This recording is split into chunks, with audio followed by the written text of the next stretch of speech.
Good Saturday evening, everyone. We're going to try to wrap this thing up tonight. You all, Yep. the ancient one will be joining us here in a second. Y'all have to forgive me. I'm still recovering from whatever freaking bug it was I had, and this weather is not helping.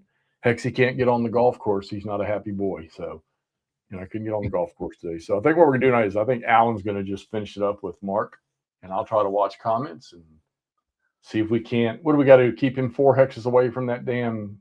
Yeah, we got to keep him away down here from everything. Wait a minute, let me turn this on. Where's the link? There we go. Sure. So Greg, Joe, Paul, Toll, Slobby.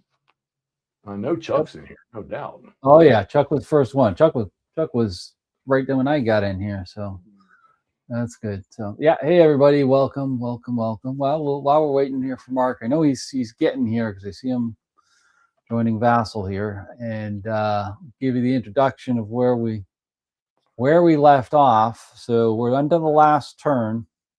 Had the big turn last turn, where we had a bunch of attacks down here in the southern area here. That's where we got Lee over here, and I forget where's Grant. Thought he was around here someplace. No, he's back up here. Yeah, he's back up here. But we're probably going to get some more attacks in through the south here. We, from the Confederate side, where's the eliminated track? There we go. So good bit of elimination here. Kershaw, a couple of Kershaw brigade divisions and detachment, as well as one of Bernie's are out. So he's leading us 7-3 at the moment in terms of the victory point conditions here. And yeah, every unit that's eliminated here on out is, well, every unit that's going to be blown, I should say, is going to be eliminated from here on out. So it's right down to the end with everything here. So yeah, that's where we're at. I mean, hopefully we can get something interesting going here. I'm trying to figure out if I can dash around and capture one of these bridges, but I think that's a stretch. Yep. Casca, the maps alone are worth opening the box and looking at. Yeah, especially Army of Potomac, with just stretching all the way from Fredericksburg to Richmond and down the peninsula there. So they are very nice. They are very nice indeed. Oh man. Indeed. So yeah, Jeff, I saw you finished off your Ancients. The first one, I'm already into the second one now. You're into the second one now? Yeah. No, already into it.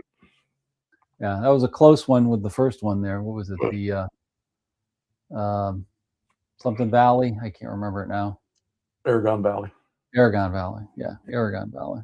Definitely a good toe-to-toe fight.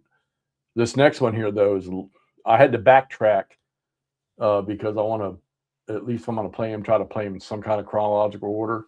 So I had to backtrack all the way to 480 BC and play one of the Syracusans against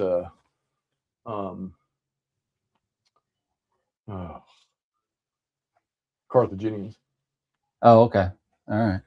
Playing the Battle of Himera. That'll be interesting to see when it comes out. Oh, I like that. Heximus Maximus. There you go. Oh, good. There we go. Man. Let's see. Let me see if I can message Mark here on Vassal.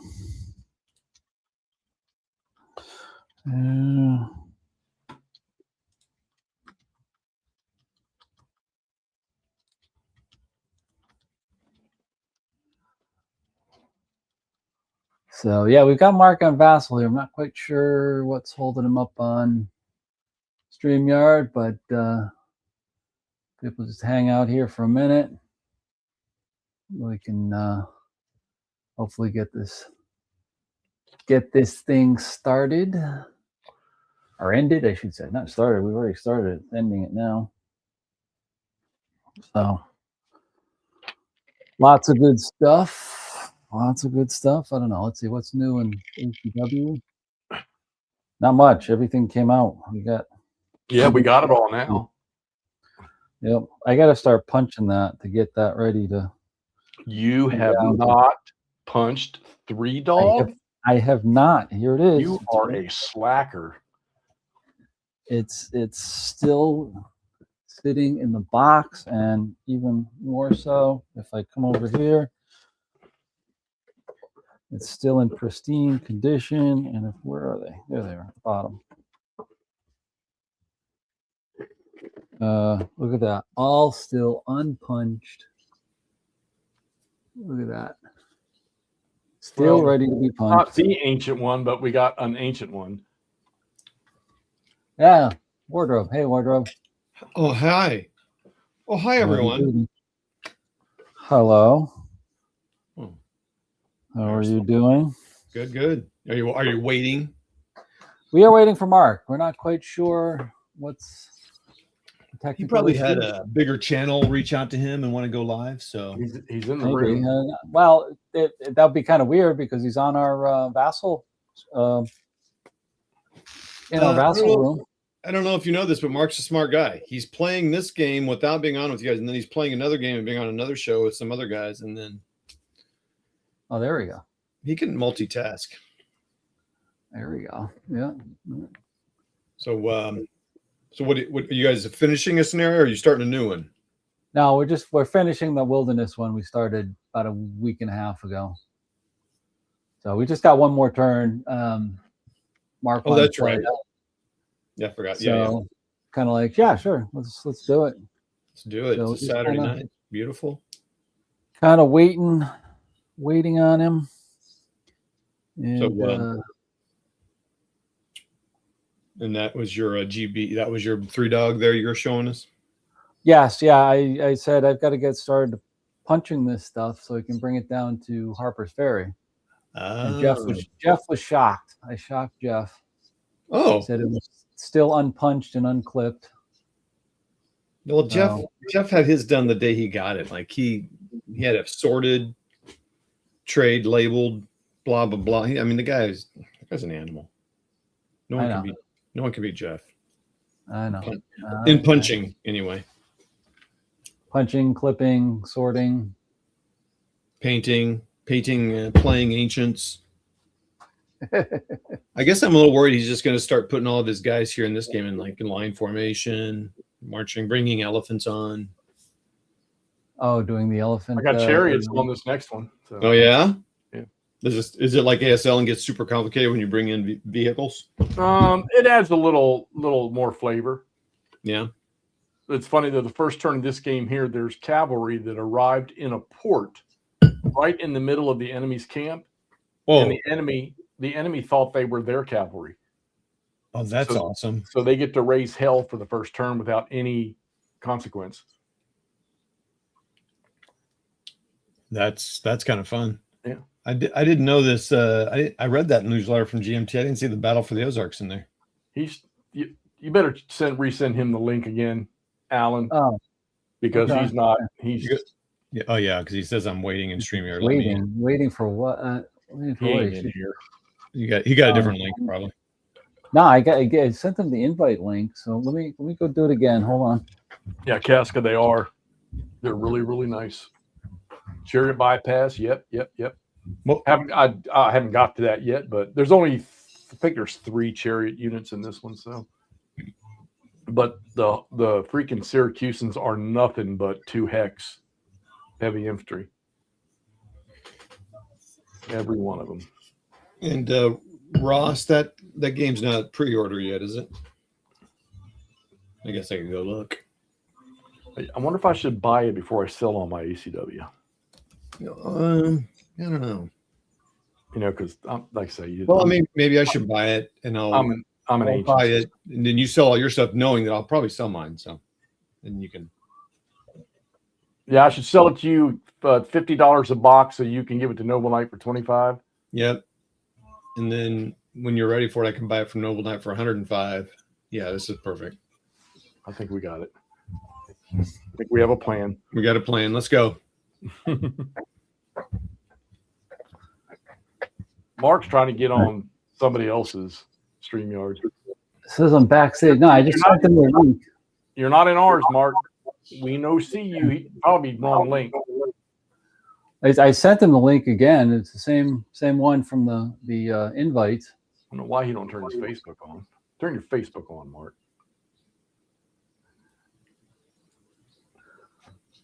Yeah, do you got him as a friend on Facebook? I don't. Yeah, but he's never on it. Oh. He's got more important things to do. That's what Casca. That's what Ross will sound like Thunder is talking about. The Ozark stuff with P Ridge and some other ones. P Ridge, Wilson's Creek, Belmont. I did not see that. I'm looking for it now. No, it's not there yet. It's coming. No, I know. I was looking for it. I was looking for it in the newsletter. I just didn't see it in the newsletter. Yeah. I saw the Combat Commander solo thing that stood out to me, and also why you're playing freaking OST now. I'm not playing anything. Well, it looks to me like something's on the table behind you. Oh, that is true. While we're doing this stream, actually, it's kind of funny. The video will be coming out. This is mainly for Mini Warmud because he said, you guys never play miniatures. So Murray and I played a bolt action game on that table on Thursday. The Barrel of Guns. He only shows up when you're on here.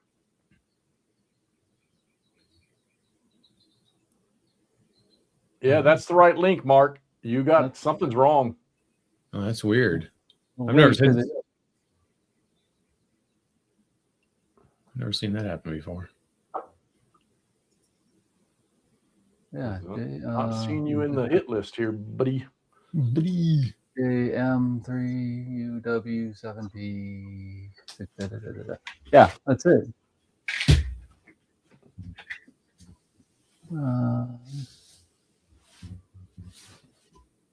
Oh man. Okay, then. And I'll know what I'll be doing while you guys are playing. I'll comment on stuff. If you guys well, actually, I'm still not completely healed, so I'm just gonna sit here and observe. Mark, click on the full link there. You're in StreamYard because obviously you're on the channel on the chat. So just click in the link that I sent you. I don't get everybody. This is StreamYard support. This is how you this is the behind the scenes at how it's done here at this exactly channel. This very high budget. That War Galley is not something I'd ever get, but it seems like that would be of interest to some people in here. Oh yeah, War Galley reprint. Yeah. Right. Jeff, you'll be playing that because you're a big Ancients guy.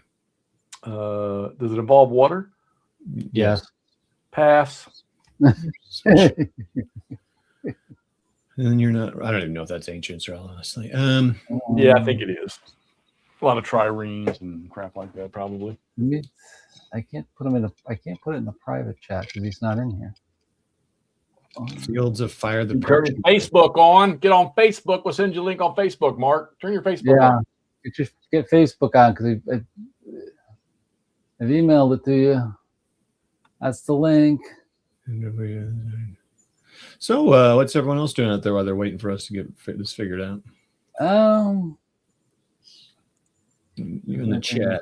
A few people in the chat. It says entering as a guest. I checked the invoice today. This is good till October, so. Yeah. That should be okay, right? If he says a guest. I don't know if we have a phone number. What do you want a phone number for?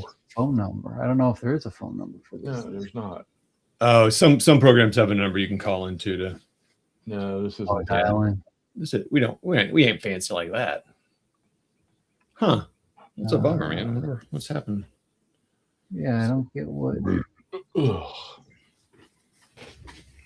what's what, because he should come in a browser just like he did the other night. So I'm wondering what's up.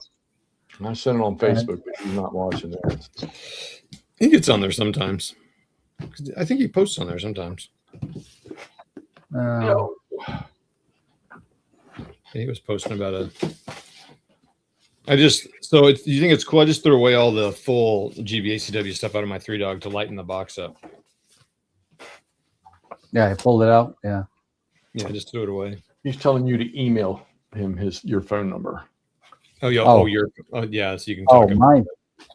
So we can talk to it. While he's doing that. Okay, hold on.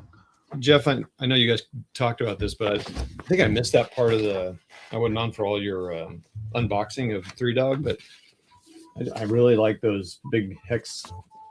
Oh yeah, the zoom ins.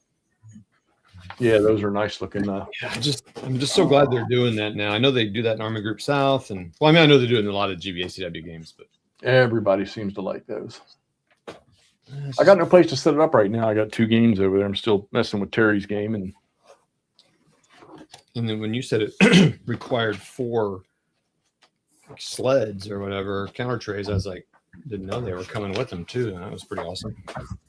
Yeah. So once I figured it out, I just think 4 GMT trays will drop in there. Yeah. Oh, look at here, the Gray Ghost himself.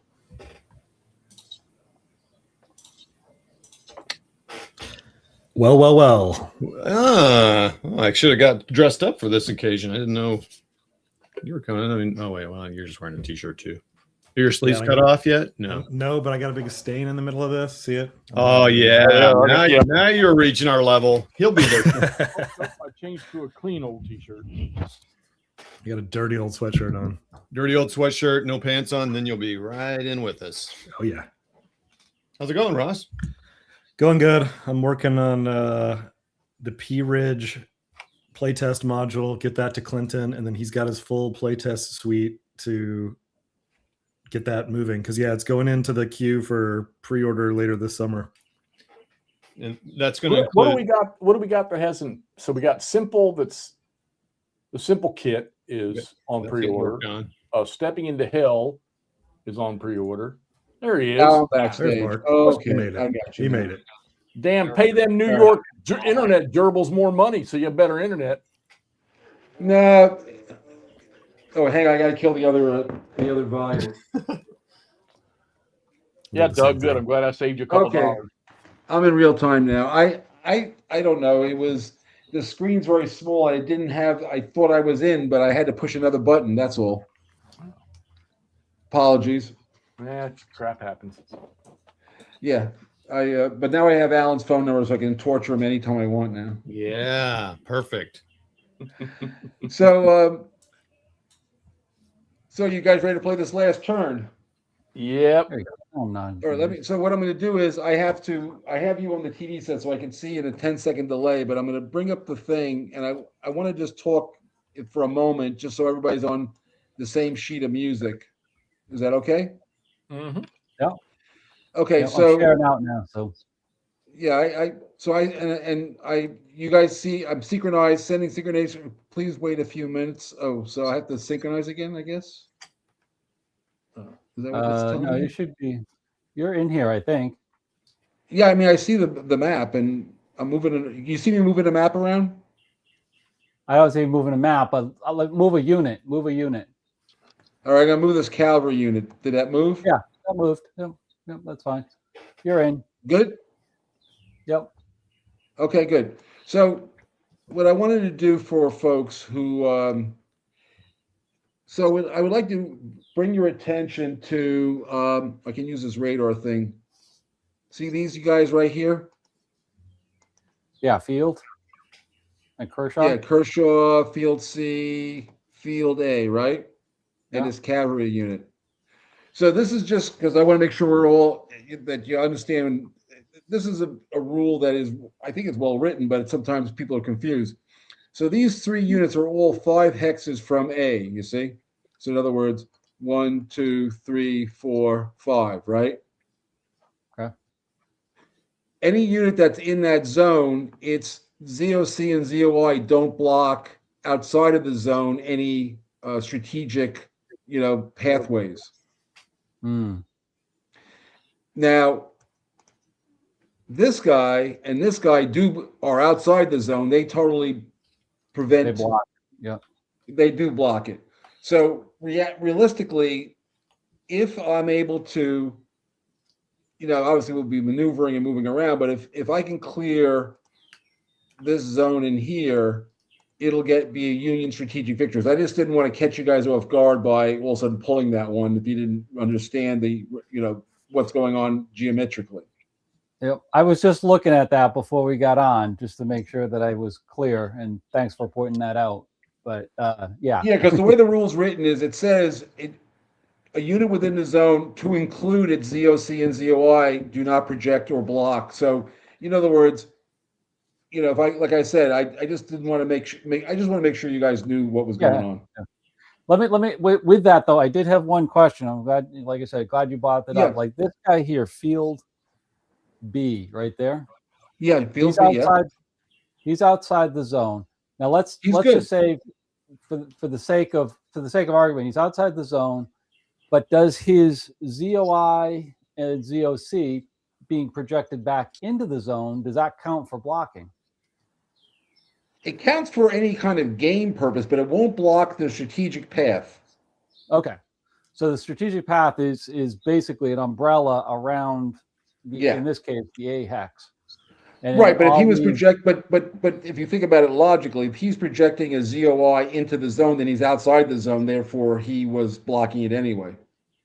Yeah, he'd be blocking it there. I'm just thinking if for some reason, some crazy reason, you could kind of trace a loop around it. You know what I mean? But it included. Well, you really can't, because remember, it has to be on roads. So it's not like I could go wandering. It's not like it has to be down the road. So you can't be wandering, through the woods and all this kind of crap anyway. But anyway, no, it makes total sense that the ZOIs projected backwards don't count. So that makes sense. But what I'm trying to say is it's moot, because if you're outside the zone projecting it in, then you're already blocking it on the outside. Yeah. Okay. Okay. So to catch us up to where we were, you guys automatically have the initiative, and last session you rolled a die, and so Lee gets to redeploy without, you passed the redeployment roll. So that's where we're at right now. Yeah. So we're up to HQ redeployment. Unless you have you want to talk about anything else before we go? No. I didn't have anything else. No, that was the only thing. You, Jeff? What about you, Jeff? No, I'm good. Okay, I'm good too. Oh, hey, Mark, I don't have any questions either. Thanks, man. Wardrobe has a lot of questions. It's just not pertinent to the game at hand. By the way, there's a guest star in my room. Hey, Sophia, look up for a second. What happened here? Oh, just come over here for a second. Say hi to everybody. No, just come over here. You'll see yourself in it. Takes 10 seconds. Mean like you got a couple. Oh, okay. Here she comes. Hi. Hello. Hi. We're gonna be putting her to sleep real quick. Hello. There she goes. There you go. That's Sophia. And okay, so she'll roll dice for me at some point. But there you go. So I got, like I said, I got a full house here, and we're in the back room where the other kids are all sleeping somewhere else. And I got all the doors closed. So she's the older one, so she'll be up. She's on her iPad over there. I don't know, inventing, redrawing characters for her video game. So she's plenty busy. Cool. Okay. Very cool. So over to you guys to deploy your HQ. I'm going to move him one, Alan. Yeah, I was going to say, just to keep them. Yeah, I think that's good. You like that? Yep. Okay, I already know where I'm putting mine, so I looked at this already. Let me see. I flip. Yeah, there we go. And he goes to. How can I send it to? Okay.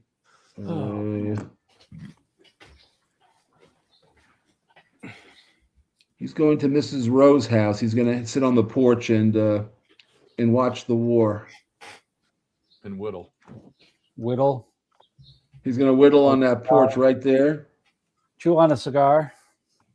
Yeah, I actually want to try. How do you put the little? Oh, you do it on the. I just want to see how it looks. If it's doing it correctly. Show command radius. Okay.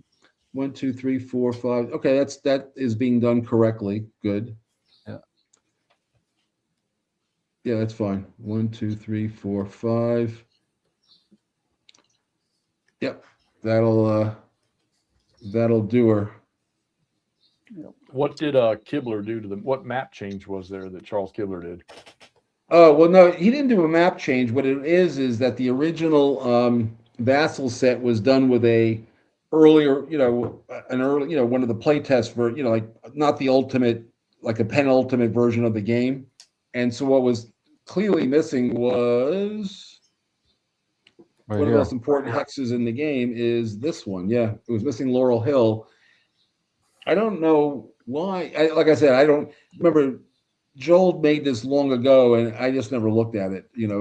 I just didn't think that. I thought he had the latest. Maybe Charlie sent him like one version, sent them the wrong version. Who the hell knows? But Alan caught it, so now it's all up to snuff now.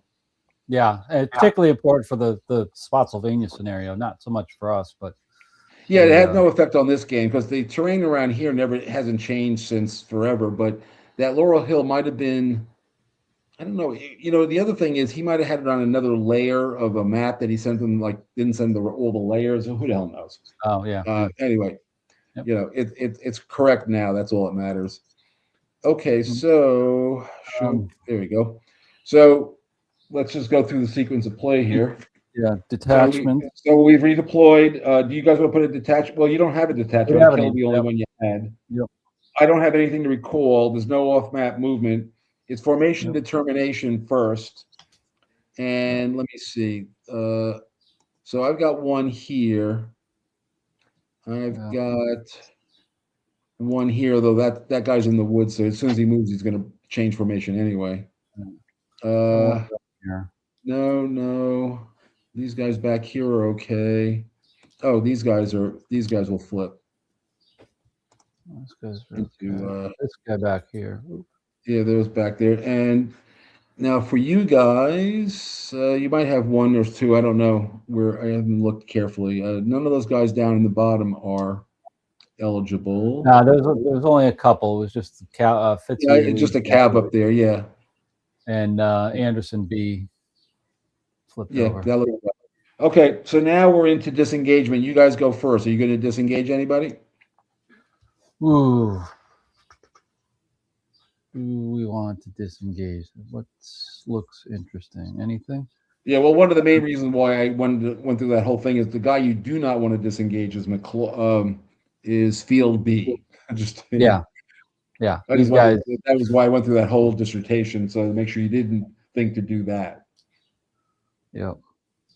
Well, I mean, down there, I don't think there's anybody who want to disengage. I'm just kind of looking up to see. To the north, there's not much we can do because they're in good positions.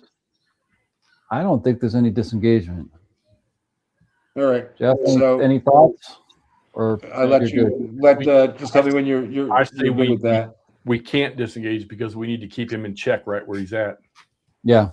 Yep. I agree. Okay. Sounds right, good. So I have 3 disengagements, which I am going to take. Yeah. So I'll give you a heads up. It's going to Alt. How's this work? Oh, there. This one's going to disengage, and he's going to go 3 back to 2. No, he's going to go back 3 to here.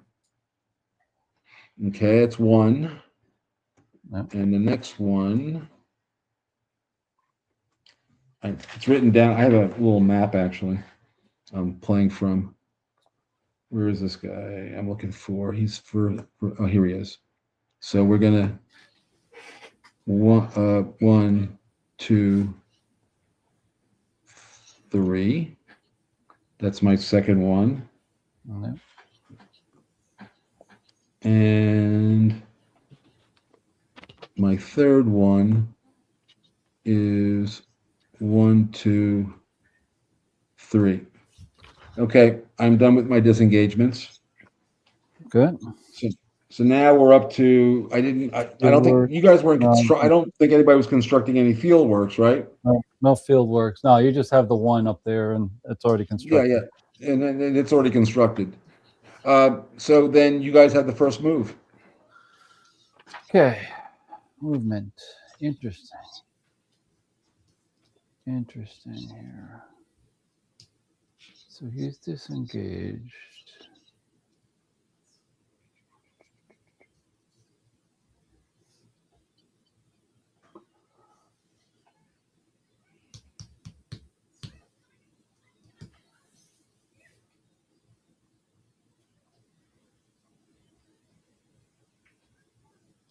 He'd be good over there. But.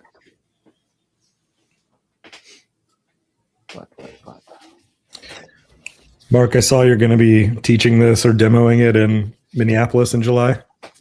Oh yeah. Are you going to be there? Yeah, I'm going to come up. Well, then come on by and play. You're going to have all the maps set out? You're going to have a mile of maps on the table? So a mile is an exaggeration. It's Todd speaking, right? Because I can't see your face. No, that was Ross. That's the That was smart Ross. Oh, Ross said that.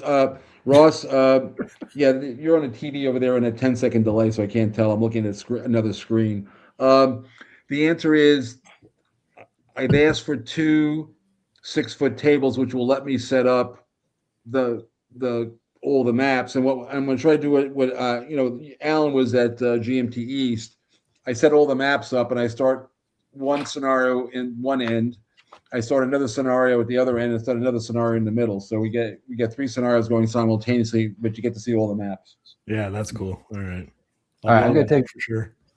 Johnson B up here is going to move down to there. Okay. Right, you have to move him closer to your your HQ, right? Yep. Okay, so let me see.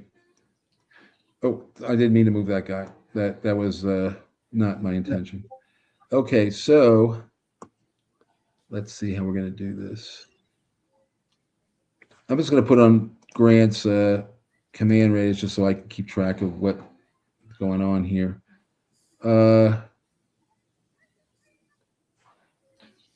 Yeah. Okay, I've moved. Okay. Barlow A moved down a space. Right.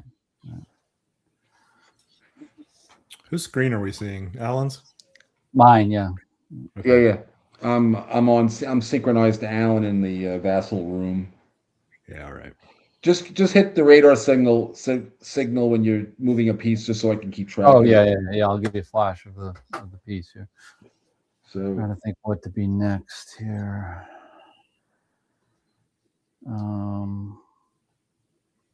There can be locked up. He's gonna be stuck there. 4, 5, 6. 1,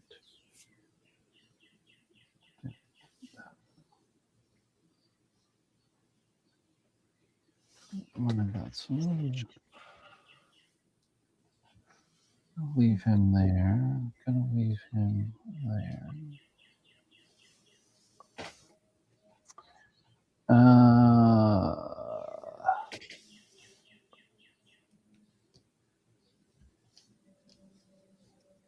Stuck there. It's got to be on the road. and just for the record, I'm not going for a. I'm playing with as my name, General Grant. I'm not looking for some cheap, tactical victory here. Oh, It's yeah. gonna be, it's do or die, baby.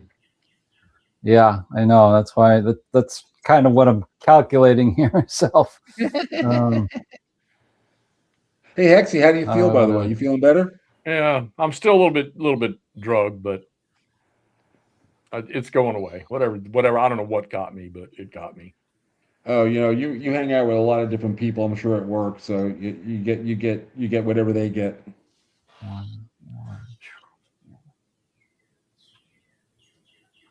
That's why you'll notice I'm letting Alan handle everything in my sector right now. You're not supposed to operate heavy machinery or Civil War divisions? Yeah. Yeah. No heavy machinery or Corps Command while under the influence. Well, this is very responsible. Oh wow! I just looked up. I see we've got a full boat here. We got all 5, the whole 4 of you guys. It's like the 4 Stooges, Whoa. We just need to fit.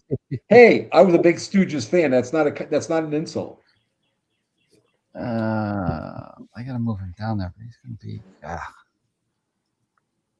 All right, well I gotta do it. One. All right, sorry, moving Anderson here. Boom. Yeah, I see him. Go ahead. 1, 2, and then flip.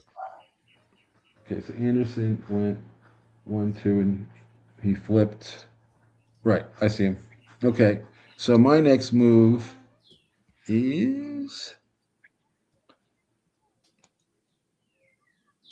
Barlow B went down 1. Not much I can do about that. Yeah, this is incredibly historical, it seems, Let's go over there. because this is second core duking it out with the first core. Here. I love when that happens. Yeah, just a little farther south than actually happened. Actually, it's not much further south, Or but not it's south. definitely further west. The West, real yeah. battle, in the real action. So this is Up here. No, but let me see where you're looking. No, this is where the Widow Tapp's house is, and so the front lines were more like here, Yeah. here. Because it was right around the unfinished railroad, because there was a big Yeah, Lofty path right around exactly. And one of the things I did do is even though I have Longstreet coming in from down the road, which is how he attacked, in reality, his path was really he actually entered here, went up here, and when he got to Parker's store, he went right. But that was going to create all sorts of you could put a variant in, but the map's cut off. That was the problem. Right over here, right off the map here is Vertiersville, and that's where the big crossroad is. They couldn't get it on the map without really screwing up Spotsylvania Courthouse. So it was just, like I said, sometimes you're just stuck for so much room. Yeah. All right. What am I going to do here? Have you moved? I didn't see anything. No, I haven't moved. I haven't moved yet. I'm still talking and thinking at the same time. All right. Let's bring Anderson. Oh, and by the way, I have 5 ammo and you have 6. Right. That's what should have on here. Let me just double check it. I just want to make sure we had that right too. Yeah, let's move those down. Now we're right. All right. So let's move again. Anderson down 1. Oh, you guys shifted Lee is I had Lee in the wrong place. Yeah, now that makes sense. Okay. So I got that. Lee's right here. So Barlow B goes there. Over to you. All right. Kind of what I thought. He's okay for now.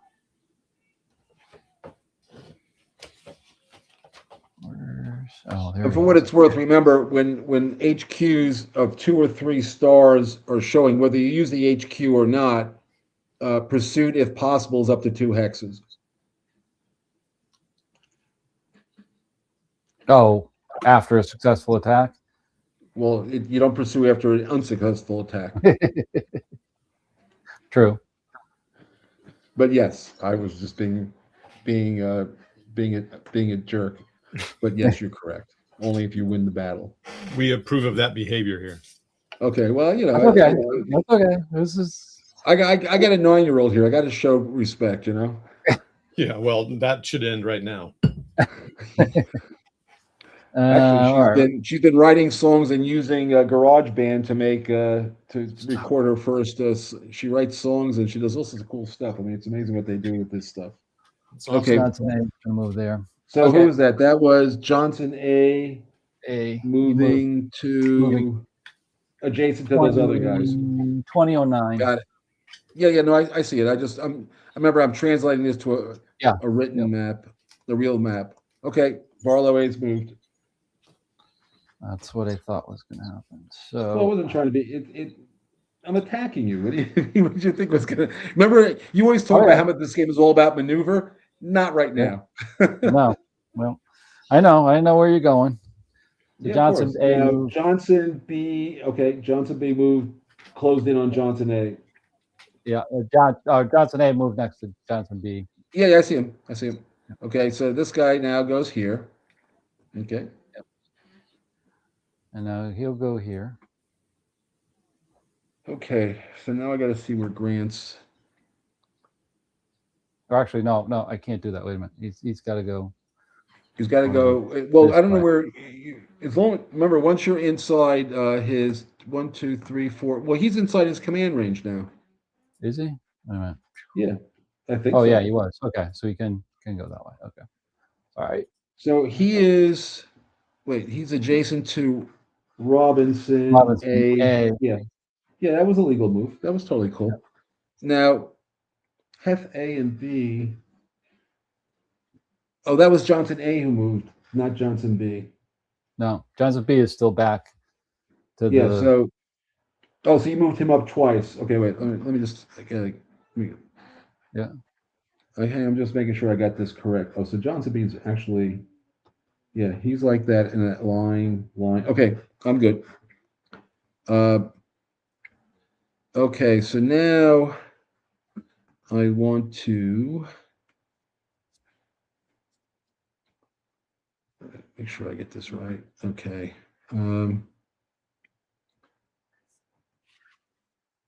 So Grant's, I gotta make sure I get his. I moved legally here. Oop, I didn't want to do that. I wanted to show his command range.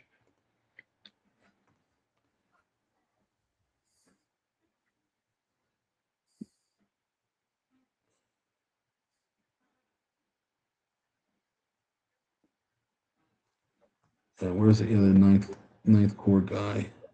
Okay.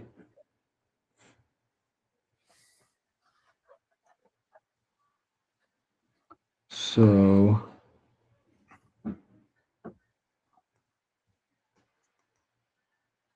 he's within he's still within command range and all that good stuff. Yeah. He's flipping. Okay. Yep, he flipped because he's now within 2 of a bunch of people. Yeah. All right, Johnson B is now coming down here. No, Johnson B is Johnson B one next to Johnson A. Yeah, he was up here. Oh, he's B. He went down to there. Oh, I see. It's like a little curvy thing now going on. Yeah. But where's Johnson A also? Oh, I see. Oh, you know what it is? He's underneath the blue. The radius. he's blue, but it's your. That was what's confusing me. The zone thing was making him look blue. Oh God, that's sad. Okay, so Potter is going to go here. Okay.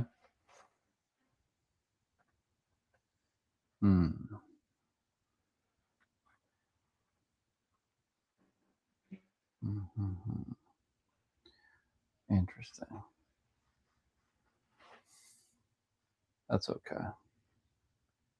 Yeah, Potter was my my hero of, as you saw from the analysis. He's the hero. Yeah, I know. Yeah. That was really funny. That one of my it means a regular unit is not a good or a bad unit. He just was the hero. Right. Oh. So he'd be over there. All right. I think I need to bring. This attack's practically going to come down to 1. We'll see how it works. Yeah. It may work. It may not work. What are you doing? I'm gonna take field A. Yep. Down here at the bottom. He's just gonna move to there. Okay, so now he is. So now his stuff is active, if you know what I'm saying. Yeah. Okay. He's out of the 5, 1, 2, 3, 4. Yeah, he's out of the 5 hex range. That's of right. A. Yeah, I like I said, the probability of getting a strategic victory is slim to none. Actually, is none really. But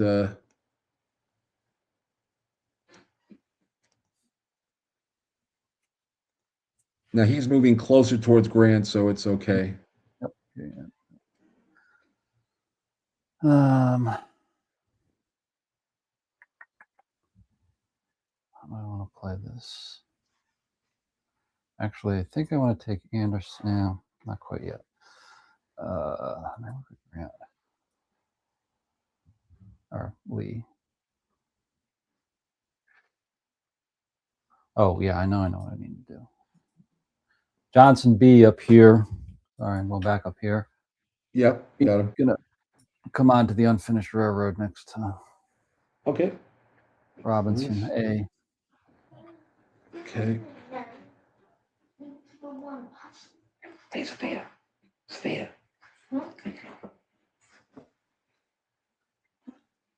Okay, he goes here. Whoop, that jumped. He goes there. Yep. Okay.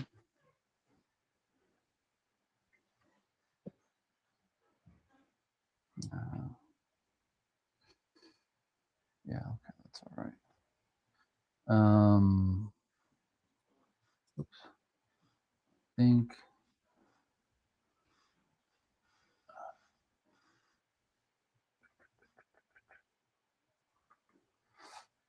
I can't get. Actually, we'll take Heath A up here. And he'll move Hefe, yeah, go ahead. into there. Okay, close it in there. Cool. Okay. So now we got to look at where's his zone now. In the zone. 1, 2, 3, 4, 5, 6, 7. 2, 3, 4, 5, 6, 7. It can't go there legally. So he's those guys are pretty much out of it. Say hello if you're in the chat. Let us know you're watching.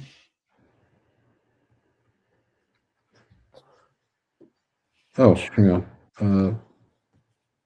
Again, I got to get rid of the zone thing. Keeps me not seeing who the Confederates are. Okay, now I see where everybody is. It's good. All right. Is it my move? Sorry. Yes, sir. Okay. Can't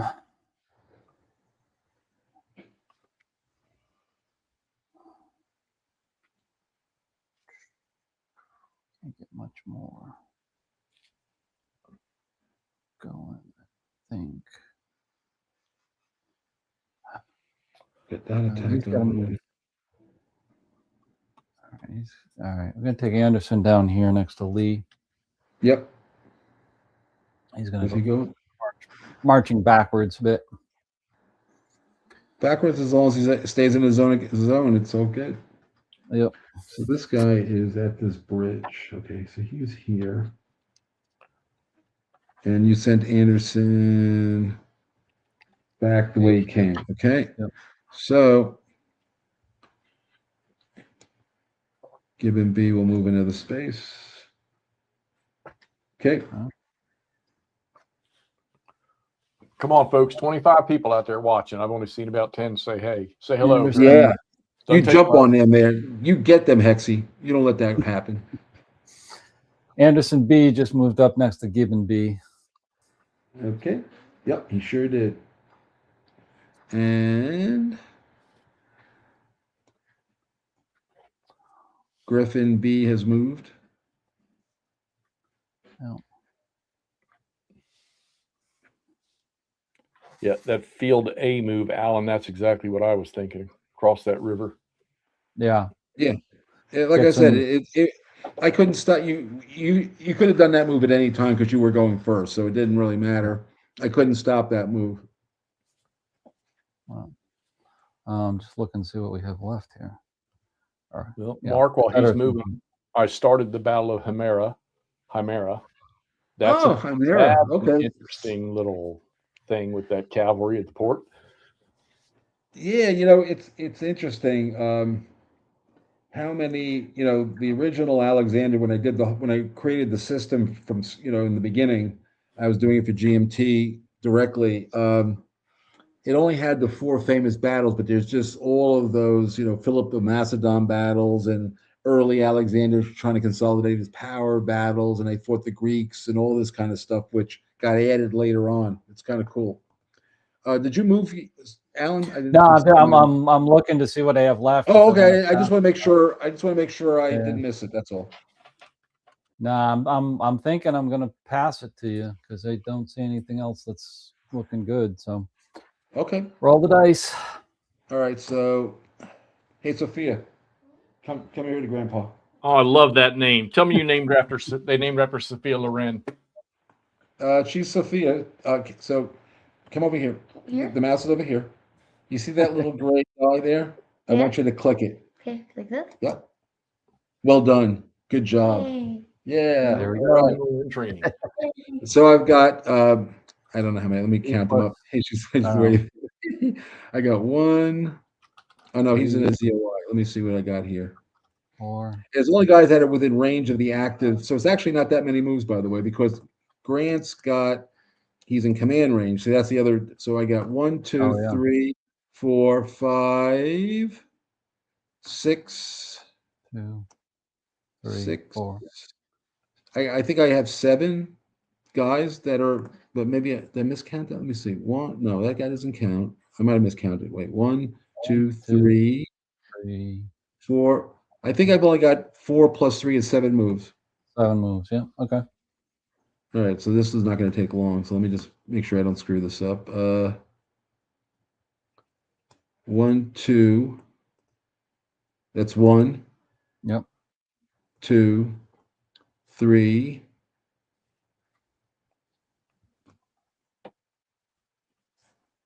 3.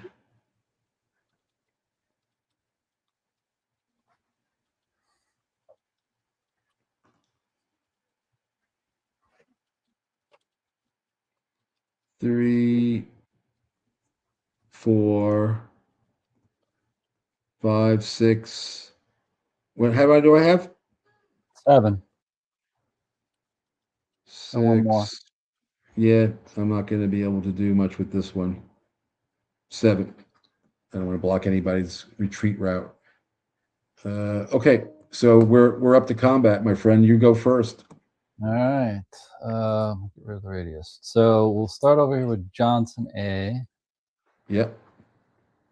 And he will go against. I got to do it this way. Let's turn him. There we go. Robinson A. Okay, so let me get that. Yeah, right click for your. Oh, right. I got a right click for my support. Thanks for reminding me.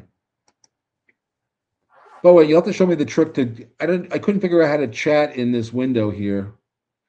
Oh, there's a box right here. This box right here that you can just type. See how I'm typing? What box? Like that's what I couldn't find. What box? Oh, it's. Let me highlight it. Come on. Highlight the right box. Up here. Right off the map where the log is. Right in here, there's a.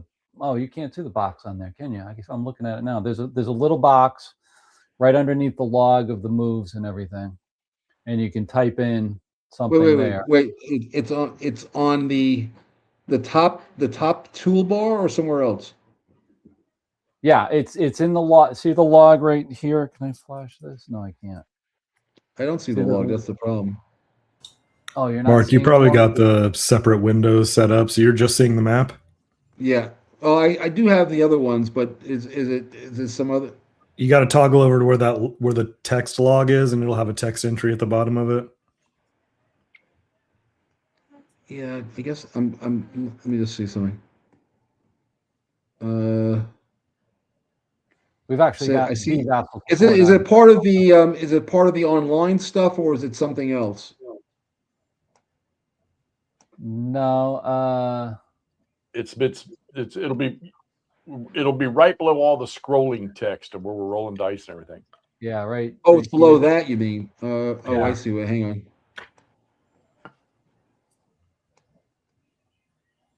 Don't worry about it. Okay, so let me see what I'm going to do here. So you guys are coming in with you got a 2.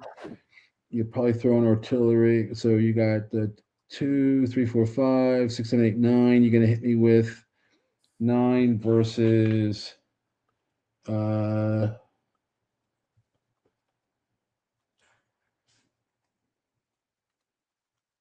yeah. Okay, I got my decision. Go ahead. I've made All my right, choice. Hit it. All right. Field.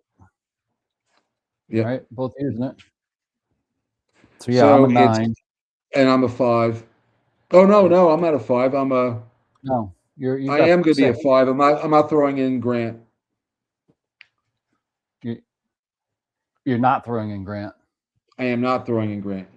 Okay.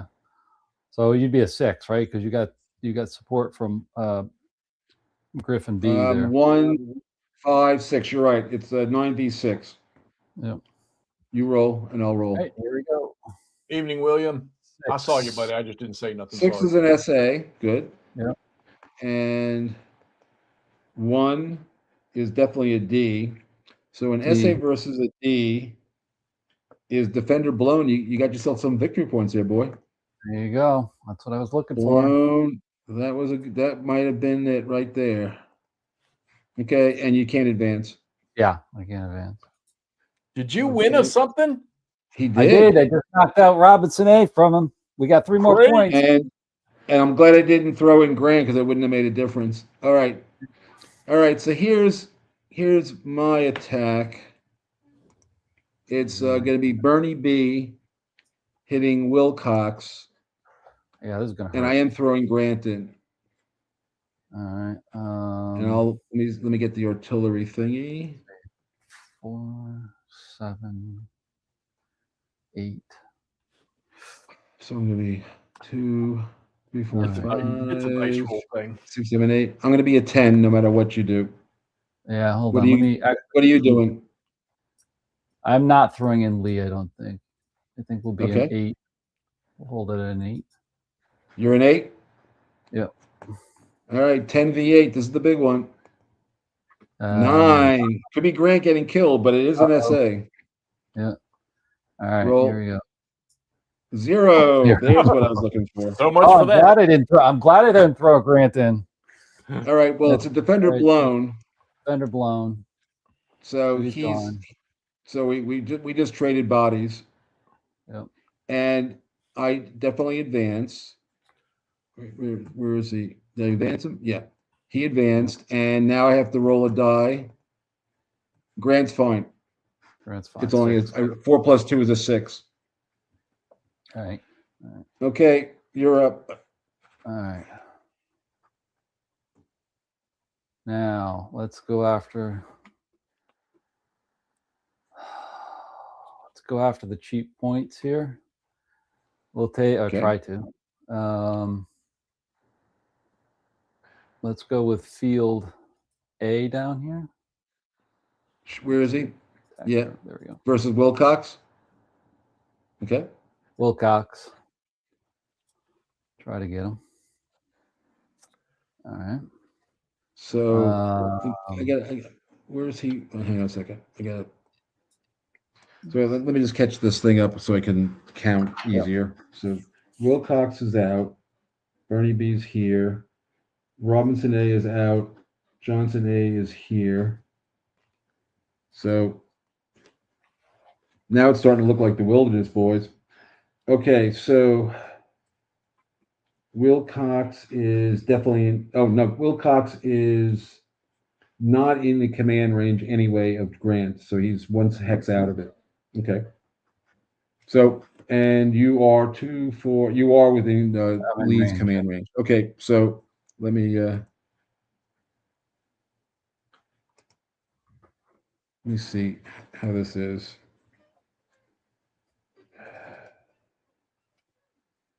You 1, 2, 1. Okay, hang on. So, okay, reveal. So we're using artillery. Let me knock those down. All right, so I've got 1, 3 for quality. Artillery makes a 6. I'm a 6 again. Yeah, I'm a 6. And you're a what? I'm going to throw Lee in on this one to make him 8. Okay, so 10 versus 6. Go ahead, roll. 2 on a 10. Well, you're lucky. Well, 2 would have, even with the 9, it would have been. You got an A. Yeah. All right, so I'm on a 6 column. So I need a big roll here. That wasn't it. Ooh. A versus D, but it's a defender retreat, which is fine. Yeah, you're fine. You're in the open, so you don't have to. 1, 2, 3, and you're going to advance into there. And yeah, you get that off. Okay. So my next attack, my next trick is going to be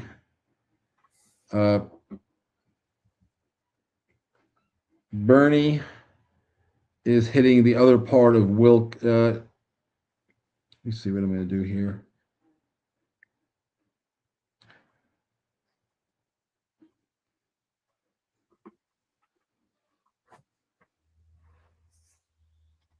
Yeah, this is going to be I care. I don't think I care, other than popping him away from there. Come on, okay, so this is going to be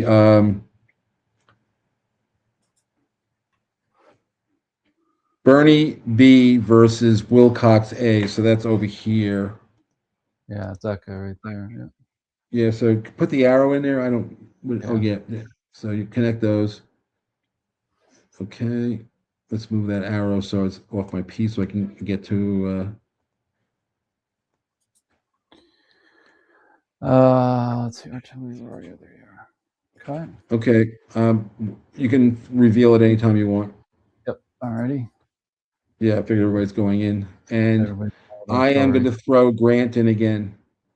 Let's see. What am I here? 1, 5, 7. No, 8. 1, 5, 8. Support is 9. No, I'll hold Lee off. So it's a 10 versus a 9. 10, 9. Yeah. There it is again. There we go. I need a 9. 7. So it's SASA. Attack or retreat, but you're in the woods, so you got to roll the blown die. That's artillery support. Hold on. Take your time.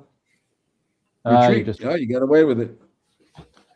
And now I'm going to roll for Grant. Grant takes a hit. Oh, he's very healthy. The opposite of being hit. He's a 0. I thought you said it was attacker retreat. That was attacker retreat, Mark. Oh, it's attacker retreat. Oh, you got to roll. Good for me. Thanks. Anyway, 1, 2, and Grant died. 3. You're up. Okay, well, hold on, back up. Don't you have to roll for blown? He blew it. He rolled it for me, so it was fine. I thought he was rolling. It doesn't matter. It was rolled. All right. And did Grant die? No, I rolled a 0 for Grant. All right. So now, he's giving it his all, though. 2 9s in a row. It's as good as it's going to get. Yeah. All right. So back over here, I'm going to go with field A once again. Okay. And he's going to go up against Stevenson A this time. Okay. Let's see. Wait a minute. Did we move down the? Yeah, I did. Okay. Yeah. All right. So, Mikey, hey, buddy. Meandering Mike. Good to see you, buddy. My artillery. Oops, not over there. Let's move it over there. Nord, you're just mad because we won't let Pennsylvanians move into this state. Okay, you can reveal anytime. I'm sorry, Nord. Alan had to get a visa to come to Harper's Ferry in June. Hey, remind me, when's that happening in June? When is that again? Second week, starting the 5th. All right, so 3, 6, Now he's got support from field B. So that'll make 9. Yeah, I won't throw Lee in. And am I in range of Grant? Hang on a second. Let me see something. That might be important to me. Let me see something before I make a choice here. Yeah. Show command radius. Yeah, I think you Oh, are. he is in Grant's. Okay, so hang on. 4 max. Okay, make your artillery choice. I am going to throw Grant in. You are going to throw Grant in. Okay. Yep. I am. All set. Okay. Reveal. Oh wait, Yep. that's not what I picked. I flipped it. You flipped I it? had no support. I don't know why. I put it Okay. no support, and when you revealed it, it flipped it to support. Oh, okay. That's strange. Well, All right, anyway, I'm a 5. let me move this down. We're now down to 1 each. Yeah, so I should. No. Yes, we're down to 1 each. I should be at a 9. Yeah, I agree. And I'm a 5. All right. No, wait, a 1, 5. I'm a 5. That's all I am. I have nobody next to me. Oh, a 9. Yes. All right, 9. Yeah. And I'm a 6, 7. I'm actually. Wait a minute. I threw Grant. Wait a minute. I got to get this right. I'm a 1, Yeah, you threw Grant in. 5, 6, 7. I'm a 7. Yeah. 9. Well, SA. SA. So that's attack or retreat. Yeah, but it's clear terrain, so he's not going to get hurt. Yep. Get rid of that out of there. And I have to roll for Grant again. Oh. Grant takes a bullet. Oh, he does. Oh. He does. I got to figure out where I want to Take, put. remove casualty. All right. So Oops, wait a he minute. is. Hold on. But I got to tell you, 3 9s in a row. That's pretty impressive performance. All right. So they'll just go back 1, 2, Yeah. 3. Okay. So. All right. Let's get rid of this. Oops. Oh yeah, get rid of those things. So now So the question is, do I have another attack? And the answer is, yeah, I got 1 more. Actually, I got 2 more. But anyway, so this guy, Barlow B is attacking Wilcox A. Okay, let's get an arrow on it for the And audience. we each have 1 round of ammo left. Exactly. Okay, let me get my declaration. Reveal whenever. All right, reveal. All right. Oh, you went without it. So I went without it. so- Yep. all right, so I've got 2, 3, 4, 5, 6, 7, 8. 8 to 4, 5. 8 to 5. 5. Yes? I will throw in Lee, so that'll make 7. Okay. So you're throwing in late. Okay, so what, love? Good night, love you. Give me a kiss. Night. All right, love you. All right. Sleep tight. Yeah. I will see you. Get me in the morning, okay? She is such a doll, that kid. I'm sorry. I have an 8, and you have a what? 7. 8, 7. All right, here comes my 8. Oh, There's another 9. 9. Wow, that's crazy. 3. On a 7. 7. A. Is F. A. So you have to roll the blown die. Wait, Defender SA versus A is, defender retreats. You have to roll the blown die because you're in defensible terrain. Blown. All right, eliminated. Oh, you got another 20 minutes? Sweet. Okay, pal. And he advances. I got another 4 hours. Okay, get rid of all that. So now it's over to you guys. Yeah. So I'm out of ammo, Oh, that's interesting. and you have 1 shot. Right. Let's see. I gotta turn this off a second. Hmm.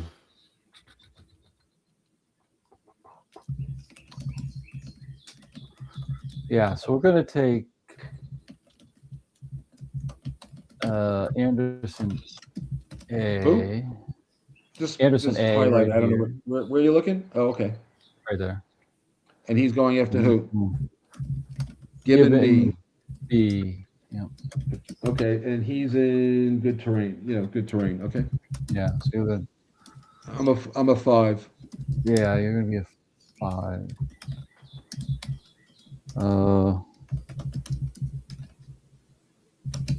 No, you're 5. Yeah, 5. Yeah. Yep. So I'm gonna be a. Do I want to throw my artillery? Let's see. 1, 2, 3, 4, 5. It makes 8. Yeah, I'm gonna throw in the last artillery here. I gotta get him. So let's take that down. So I am throwing in the artillery, so that's gonna make 8, and And I'm a 5. then you're a 5. Yep. Roll. All right, there we go. 5. 5. Okay, I think you did okay there. So I have to roll the blown die. I retreat. Ah,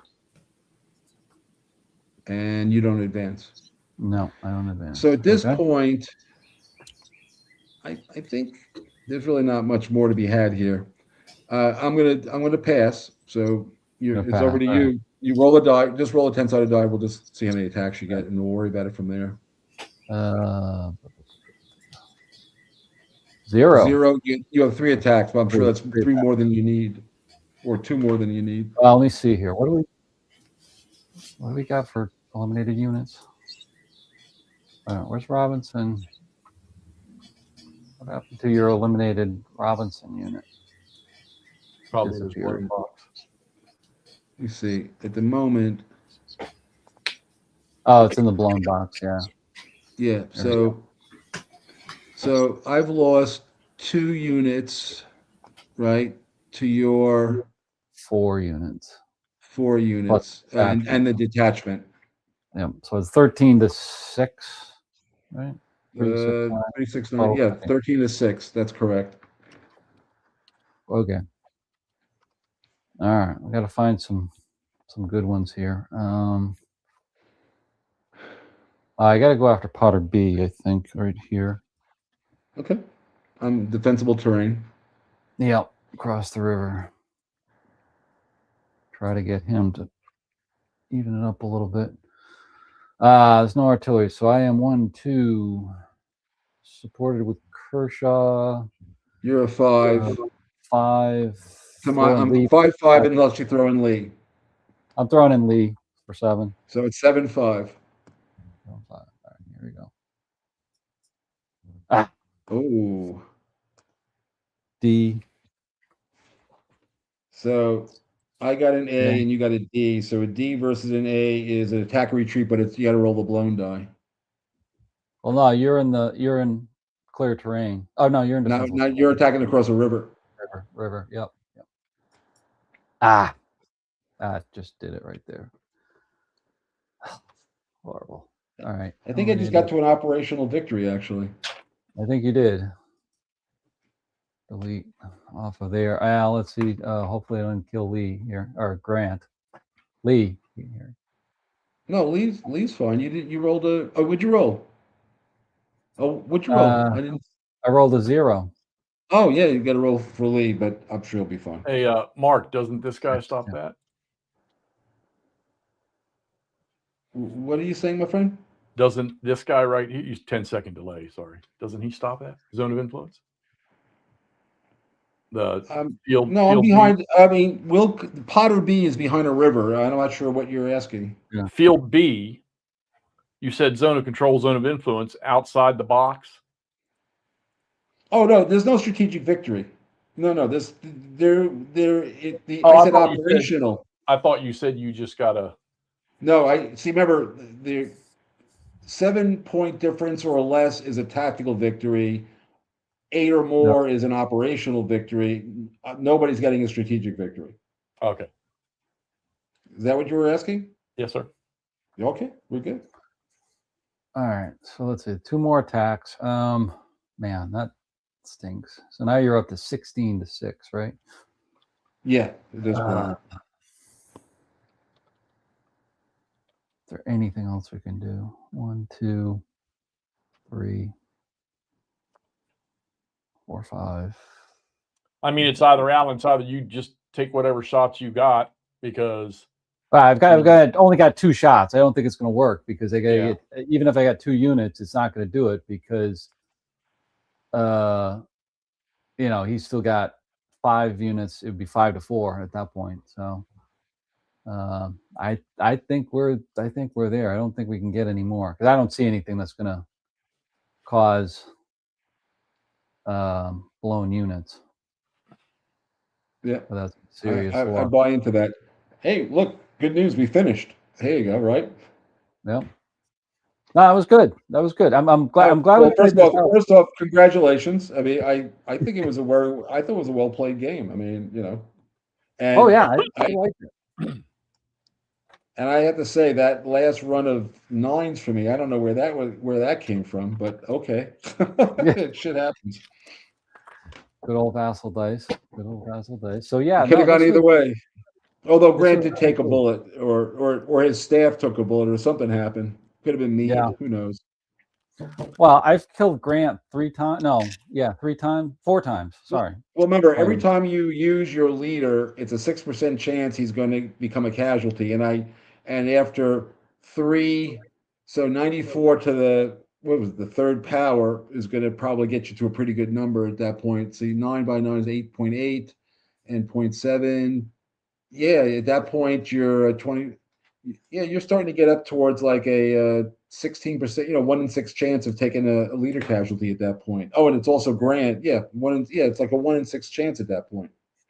But the weird thing is, all the games I've played, I've killed Grant, but I've never killed Lee. Well, that's just shows your Southern sympathies. That's not has anything to do with you. It's Bobby Lee. It's Bobby Lee. Yeah, I tell you. That was Jeff. Let me get. I gotta tell you, every time I play this game, this particular scenario, which I have played many times, this one, I mean, they all had some similarities, but this one was definitely different than any of the other ones I've ever played. In a good way. I mean, it was a solid match. That's good. No, I'm really liking it, and keep playing it. Actually, I've got another guy who messaged me the other day, says he wants to play it. He's played it on Steam, but he hasn't played it face to face. So yeah, well, Steam. I mean, for all Steam is a lot of fun. Don't get me wrong, and it plays well. But if you're if you're one of those people who picks up on AI very well, you can find its vulnerabilities and exploit them. Yeah, you're telling me this is on Tabletop Simulator? No, sir. You know what Steam is like, I'm sure. Oh yeah, my library is like 500 games. Yeah, well, if you spend another, I'd give it to you for free if I had a way to do it. But if you spend another $7, you can get Rebel Fury on Steam. Oh, that's right. You all made the digital versions of them. I forgot about that. Yes, I didn't do it, but Bob Tipton did. Yeah. Okay. Yeah. So I'm going to. Well, let me just save this anyway. Save game. I do have a log file for you if you want this time, Mark. Oh, good. And I'm going to send. Hang on. I'm going to do this, but this time I'm going to do. End it now. Yeah, hang on. And then I can see you guys on the screen here, and Hexy, and there we go. Let's see. Save. Okay, and I'll drop off here, and there you guys are. I can see you now on the screen. There you go. There you go.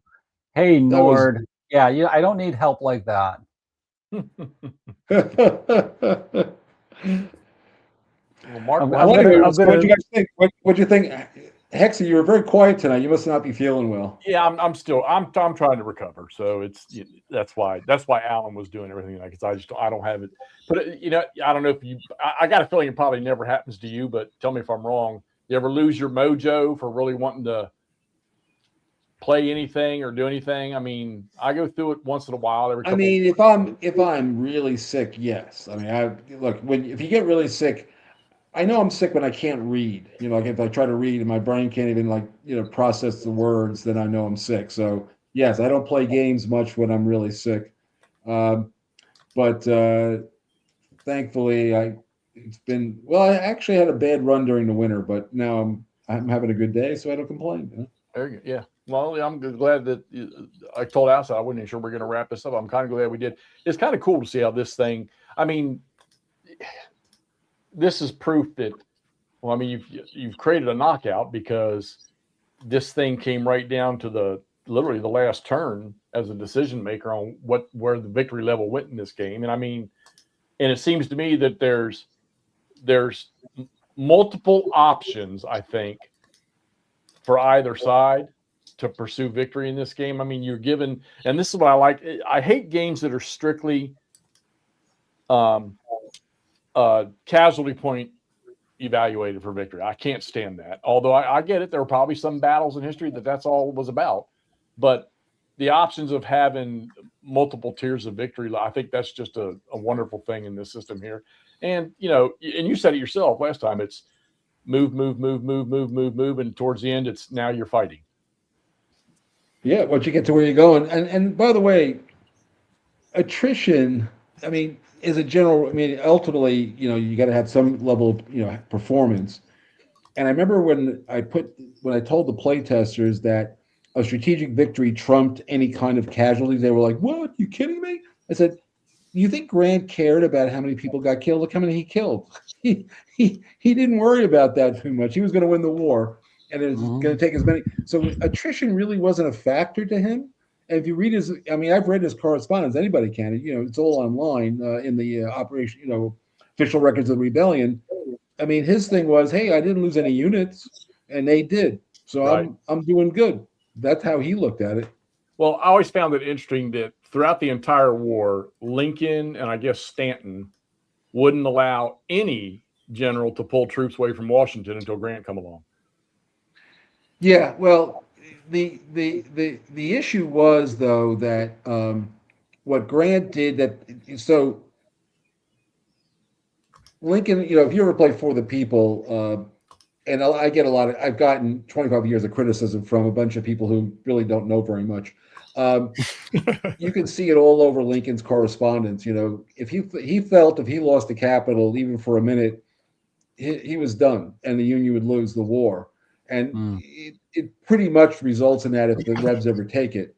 So he's always and I create that paranoia in that game.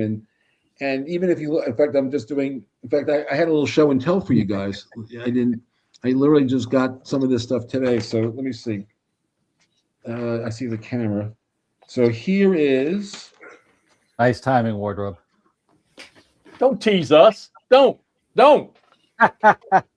When That's counter sheet 1. Tilly moves north. When do you think you'll have a vassal mod? So good job, Mark. Getting after it. I'll get back to you in a second. I would say that it'll be sooner than later. There's counter sheet 2. Oh Lord. Nice. And actually, wait a minute. Let's get him. Wait a minute. Let's get you on the spotlight here. Oh yeah. Make him embiggen. Yeah. Oh, good. Oh yeah. Nice. So this one. Give me 1 second. I have to read the side. Oh, so these are so what you can't see easily is the counters across the top here. That's the Battle of Gettysburg. And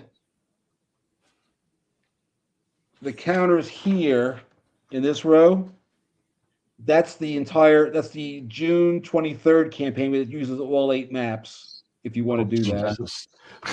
And then this is counter sheet 3. Again, you can see there's more scenarios getting put in, but these are the ones I got so far. And this row of counters here is the June 28th, which is when Meade takes over a command scenario. So you got some really nice campaign scenarios. I can't even take it. It looks so good. And then there's going to be so the game. I now know the full set of scenarios in the game is going to be. Let me start from the beginning. So you got South Mountain and you got Antietam, and you have a campaign, the Antietam campaign, which I call Order 191. So that's like the entire McClellan going after a Lee thing.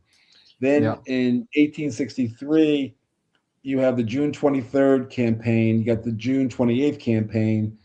You got the first, second, and third day of Gettysburg are separate scenarios, and you have the 1 through 4 Gettysburg scenario. The whole thing through the 4th. Okay. And all the campaign scenarios, by the way, go back till the middle of July, so you get the whole retreat out of Virginia. Assuming you win the battle, you get the whole retreat. And I'll probably have a Williamsport scenario just because it might be interesting, even though it never happened. And then the bonus is going to be Early's 1864 attack. Because we have the maps, and it's not many counters. It's only it's like a core. Yeah. So you've got the Battle of Monocacy River, and the Early's assault is in the game. Will be a bonus scenario. Okay. So Mark, on like Gettysburg, how many hexes does Gettysburg take up, and then like the battlefield? Like 5, 6? Like how wide would that be? Like, all right. So in GCACW, the Gettysburg battlefield, like you typically see them at, it's like 2 by 3 hexes, right? There's gosh, no. The Gettysburg battlefield is probably 9 or 10 by 8. Okay. Yeah. Well, it's a different scale too. I was just curious. Okay. Well, that's why it is. Yeah. Well, that's the point of the grand tactical scale. But what's really interesting is at this scale. So, did you ever read the book by his name is Troy Harmon? Lee's Real Plan at Gettysburg. Did you ever read that book? I don't know that one. Never heard of it. Yeah, and there's a bunch of there's a lot of scholarship, and that's been given. I have a bunch of seminar papers from the Gettysburg has regular like seminars, and there's a whole. You can get them all online, by the way. You go to the Gettysburg Institute. I forget. It's got the word Gettysburg Institute. I think is what it's called. And every year they have these seminars, and there's a lot of papers. And what they're basically saying is the whole little round top narrative that's been affirmed by movies and books and all that isn't holding up to actually going through all of what was going on. So Little Round Top was a hood diverted most of Law's brigade to go try to mess with it. But the main attack had nothing to do with that. It was a converging attack on Cemetery Hill, which was a salient, especially you see it at this level, no different than the Mule Shoe. And it didn't work, but it was. And anyway, I just finished writing a big Cleo's Corner about it, and once I get it in, maybe I can probably privately share it with you guys. But you can't get it out until after the magazine comes out. But but the reality is that it turns out that Sickles being in the peach orchard was far more significant than people think. And it may have been Sickles who, by accident, saved Meade, even though Meade thought he had lost the battle because of it. Yes. Where's McMurray? I know McMurray. I know. He misses tonight. I've always believed that Sickles' forward move was I'm not going to say it was stupendous, but I think it was intelligent. Jeff, I agree with you 110%. And by the way, all the scholarship, most of the scholarship these days, there's been a lot of analysis and a lot of detail from the official reports and the Southern Historical papers, and there was interviews with Lee after the war and his official, and if you look at it, they didn't even send a full brigade at Little Round Top, whereas 10,000 guys, Longstreet led 10,000 guys down the road, Emmitsburg Road, to roll up Cemetery Ridge. And the big attack, but he was the supporting attack to Ewell coming up East Cemetery Hill. Right. That's that's Hayes's brigade mostly, which is, of course, the Louisiana Tigers is the 6th Louisiana. So, and anyway, it's clear to me that that's what was going on, because if they were really going after, and it's a long. I've written literally 12,000 words on it, which I'm handing in a couple of days. So there'll be more than enough of my view of things. Now, am I right? Nobody can ever know. We can't talk to Robert E. Lee, and we can't talk to Longstreet. And ask them different questions. It changed the attack plan that they had by him being there. And Yeah, it disrupted the attack. It broke up the attack up the Emmitsburg Road. Right. And in fact, I just got, the battle for and like I said, when we go, I've told my wife, I may even try to drag her there with me because, she might go for a night as long as the hotel's nice. I'll take her to one of the nicer newer ones they put together over there. What is it, like a Marriott and a Hyatt there at Gettysburg now? There's plenty of new ones up the York Pike there. Yeah, exactly. But I'll be there. Like I said, I'm planning on coming on the 19th, and I'm going to bring my Gettysburg. I'm going to bring some of this stuff with me, so you'll all see it. Like I said, my goal is I want to go to the peach orchard. That's what I'm going to do. I got to go to the peach orchard. Mark, did you get? I sent you some pictures of the peach orchard. Did you get those? You did, and I appreciate that. That was very nice of you. Thank you. I hope to stand there and talk with you more about that in October. Yeah. Well, like I said, I guess the $64 question for me is: are we going to keep playing games, or are you guys done? Yes, sir. Are you kidding? This has been. Well, I don't know. Alan and I can go back and forth, all the time, but having you in here, oh yeah. Well, listen, I'm doing. Just so you know, I'm playing you guys because I'm having a good time. That's why I'm playing. Wow. So the only thing I have to say is next week, there's a family house, and as I'm the last living male in the family, I have to go up and power wash the deck and put it in order for everybody comes up for the summer, and the old boy has to go up there and clean the place up. Clean up the outside. The inside's impeccable the way my mother-in-law keeps it. But who's, by the way, I've been driving her around a lot. She just stopped driving. She's 100. Oh, gee, you and Alan have much more in common than Yeah, we've talked about it. Yeah, we talked about his. But anyway, so I'm going to go up there and pass. So Wednesday I will be there. I have a friend coming up. We're going to take apart a crib and send it to his house. I got a bunch of things to do, so I can do this. The only time I can do this next week would be Friday, or it's just the week after. I'm fine. Well, we'll just push it off because I need to come out of my slump. And we're trying to. I'll tell you what. We'll go for what is today? Today is Saturday, right? Yeah. So we could go for a week from this coming Wednesday. Does that work? Yeah. Let me see. I don't have a calendar in front of me. Third. That's the third.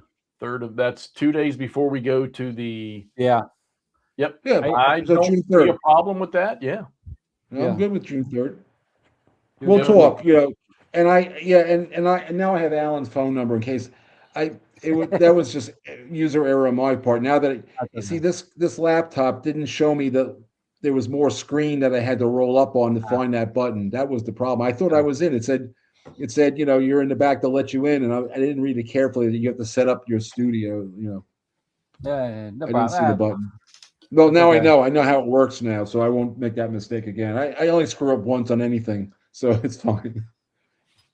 Yeah, cool. But it was a good session. It was a very good session, and it's not even that late. What time is it? It's like only it's 9:30, and we didn't really start until about 8:20, given all this silliness that I went through. So, Mark, anyways, a good battle. I got a quick question. You got 5 questions. I'm not. The kids are all Army of Potomac. Yes. Oop, he froze up there.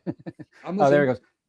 With a full campaign, all right. I know we've laid out all the maps and it's beautiful like that, but thank you. And this is for the audience as well as me. But could I start the campaign on, up at Spotsylvania and just put down, Spotsylvania maps, 1 or 2 of those, play those out, and just kind of move the maps along? Is that possible? That's what I wrote. I wrote that exactly in the playbook to do that. It's a conveyor. Okay. You got to play like a conveyor belt.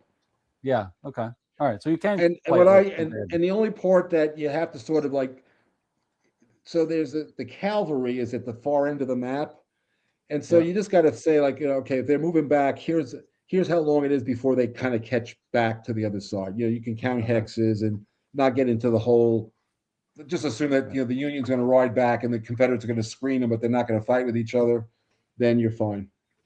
Yeah. Okay. Cool. That's but that's how I was doing. That is how I play it, unless I'm,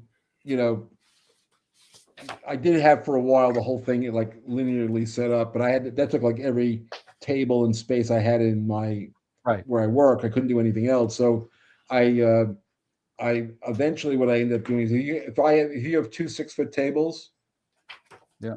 instead of putting them, because the room's only so big, you put them, long to long. I ran A, B, and C up one side, and then they just kind of come around the corner and go down that way. Yeah. Okay. Well, no, I can run it. It takes up my whole house, but I can run it from one side of the house to the other. Well, that's different. But I basically, when I play it, first of all, if you're on map A for the majority, for almost, unless something weird happens, you're going to probably be on map A for more than a third of the campaign. Right. Okay. And then there's a run period, and then you're on the far end for the last third of the campaign, and the other third is running down all the other maps between them. So, okay. It's good to know. It's good to know. Makes it a and little like I easier said, for the 7. I'm interested to see how you guys end up playing your 7 days eventually, because like I said, it's good solitaire scenario. Well, and Kev's playing it right now too. I was just watching Yeah. his video earlier. So Who's Yeah, playing I it? saw- Kev, big board. Oh, is he playing Army of the Potomac right now? Yeah, he's playing 7 days. 7 Oh, I days. didn't know. Is he on? Is it live, or he just posted No, like no, a no. video? He shot a video today of where he's at. Oh, and he was I'll talking definitely about check it out. wide- Good, thank you. wide train. Yeah, he has said some very nice things about the games just the other day. Yeah, He said it was. we kept pushing him to when we were before AOP was released when you first gave us the Vassal, and he wanted to get the Rebel Fury. He wanted because he had it. He didn't get rid of it because he hadn't played it yet. He wanted to get it on the table and play it. I kept pushing him to do it, and finally, once AOP hit there, that was the first thing he did. Took it apart and got it set up. He laid all those maps out, take a look at it, but then I think he decided, okay, let's play a scenario, and he's playing 7 days. That's a good one. Well, it's funny. Actually, he messed around when Rebel Fury first came out. I mean, like early, whenever it came out in 2024, he posted 2 short videos just running through a combat. He didn't play out a scenario, so he did look at it. I don't think he played a whole scenario, but he definitely looked at it and didn't say anything bad about it. But what I found him saying was he said that he felt it was a very authentic game, authentic history without a lot of noise. So I'm glad to hear that's exactly what I was going for. So I'm very happy. And like I said, by the way, you asked me a question a week ago. What's today? Today's Saturday. Friday. Oh, yesterday. Yesterday morning, I got my stuff. I got my 6 copies of Army of the Potomac, and I got 3 Dog. Oh, you got your 3 Dog. Okay, good. It came. Yeah, I mean today. I'm unclear whether it came Thursday. I think it came on Thursday. It came Thursday. Right. Wow. Yeah, because the girls were here yesterday. No, it was the day before they got here. I'm okay. So we joke around the guys talking about I'm going to sell all my ACW because I'm a big Ancients guy now with the GBO Ace. I'm not gonna lie to you. I was scared to death of that game. It's because I listened to people talk instead of just going and digging the game out myself. And I played that first scenario. Like I said, it only took me 3 turns, but I loved every second of it. Now I've set up the second one and I'm playing it, and I'm going to go as much down that chain as I can. And can't wait to dig into all the rest of it. But what I want to ask you, the question I want to ask you, because I want to go ahead, I want to return the favor of you doing this for AOP, and I'm going to buy Thunderbolt Deluxe. But let me ask you a question. Just with what you know me, the last few months, am I going to fall into that game? Will that game work for me, or is it something that's probably not? So let me talk about Thunderbolt and really it's Berg's system. It's an operational Ancients game, and you're playing a tactical one. There is almost no. They're not even yes, they're about the same period of time, but the games have nothing in common. Zero. What you have is, the truth be told, Berg, years and years, I mean, this goes back decades now, Berg found some listing of everybody who ran for consul in Rome, and that was why he did the game, because that was how Berg was. He'd find some really strange piece. So the game's got a very extensive in my mind, a Roman political system. I mean, like you have elections and shit like. Yeah, but what's cool about the game, I like that stuff. Let me be clear. But what's interesting about the game is when you move. Let's say you're moving Hannibal, right? You know, that's a famous guy. Hannibal moves as far as you want him to until he gets to what there are these events, like when he runs into just like a little bit like not like this, but the unit keeps going, and if it keeps being successful, it keeps. Remember, this is a period of this game's covering. It's like a year game turn, and in this period of time, they can walk. You know, they can walk across the Mediterranean in a year. Right. So it's just like I did in my old Peloponnesian War. You just go as far as you want to. You go as far as you can go until you don't want to go any further, or circumstances stop you from going further. So the game's very much you get some very dramatic moves in it, which are kind of cool. I mean, I'll be honest with you, and it's got a typical kind of crazy Berg, random events and all sorts of crazy nonsense going on. But if you like Great Battles of History, there's just no connection between the two. Well, okay, so I like to play I love the East Front system, GMT's East Front. I love BCS, OCS. I still like it. A lot of those operational level games will. Granted, I know we're talking two different time periods, but can I get a similar play style out of Thunderbolt Deluxe? No, it's a different. I'm like I have in my day. Let me start with a metaphor. So when I was a kid, which was admittedly long ago, I had gotten a copy of Frank Chadwick's Dragnock Austin. And if you don't know that game, it's a Yep. It was one of the first big East Front, Barbarossa games. And I remember sitting at my mother's dining room table, which was, I had both leads and, so it was it's like 8 feet longer or something, I guess that table was. And I remember sitting at one end of the table and looking at my German armor on its way to Moscow. I couldn't, outside of my arm's reach. I said, this is cool, right? Like, those tanks are moving. My infantry's back here, but my armor is way out there. And it just looks like, and I thought that was very cool. I recently got that same experience playing Lee Moves North because I was sitting at the Potomac River with the Union Army crossing, and Lee is 8 feet away up in Chambersburg. So you get that sense of, space, epic space, right? So when you're playing an East Front game, at the scales you're talking about, you get that lots of pieces, but a lot of map, right? You get that big. This is a strategic. Even though they say it's operational, it's really more of it's a strategic. I think it's more of a strategic as much as it is an operational game. And so there's only got 3 maps. And so guys are moving around, but there's not a lot of pieces moving around because they don't have there's only like 2 or 3 armies on the board. There's some garrisons and shit like that around, but it's basically that situation. So it's just that kind of feel. And again, it's just different, but it's like the politics, building, getting your army, assembling your army and getting into the field and doing your thing is kind of cool. And people love, and by the way, people love that thing. I mean, they're gushing about, what they've got right now in the deluxe thing. But, whether it's going to be for you, you know what I would do? The rules are going to be online. Get the vassal set and just push a couple of counters around, see if the look and feel of it even like it. Right. Just do that. That's my best advice to you, because it's not an inexpensive package. I don't even know what it goes for, but it must be three figures, right? Well, it's up. Yeah, it's just over 100 now with the after pre-order price. Yeah. Well, it's like it's like with the like you said, with me starting with the Great Battles of Alexander. I didn't. Once I started pushing the stuff around, I was like, okay, I've been missing this. And I mean, the problem was, like I said, when I said I was listening to people talking about, and I don't know why I should have just shucked this off to the side, because I list, people with the Army of the Heartland, which Alan and I intend on playing that someday. People complain. That's the John. You mean the John Prados game? Yeah, that's a great game.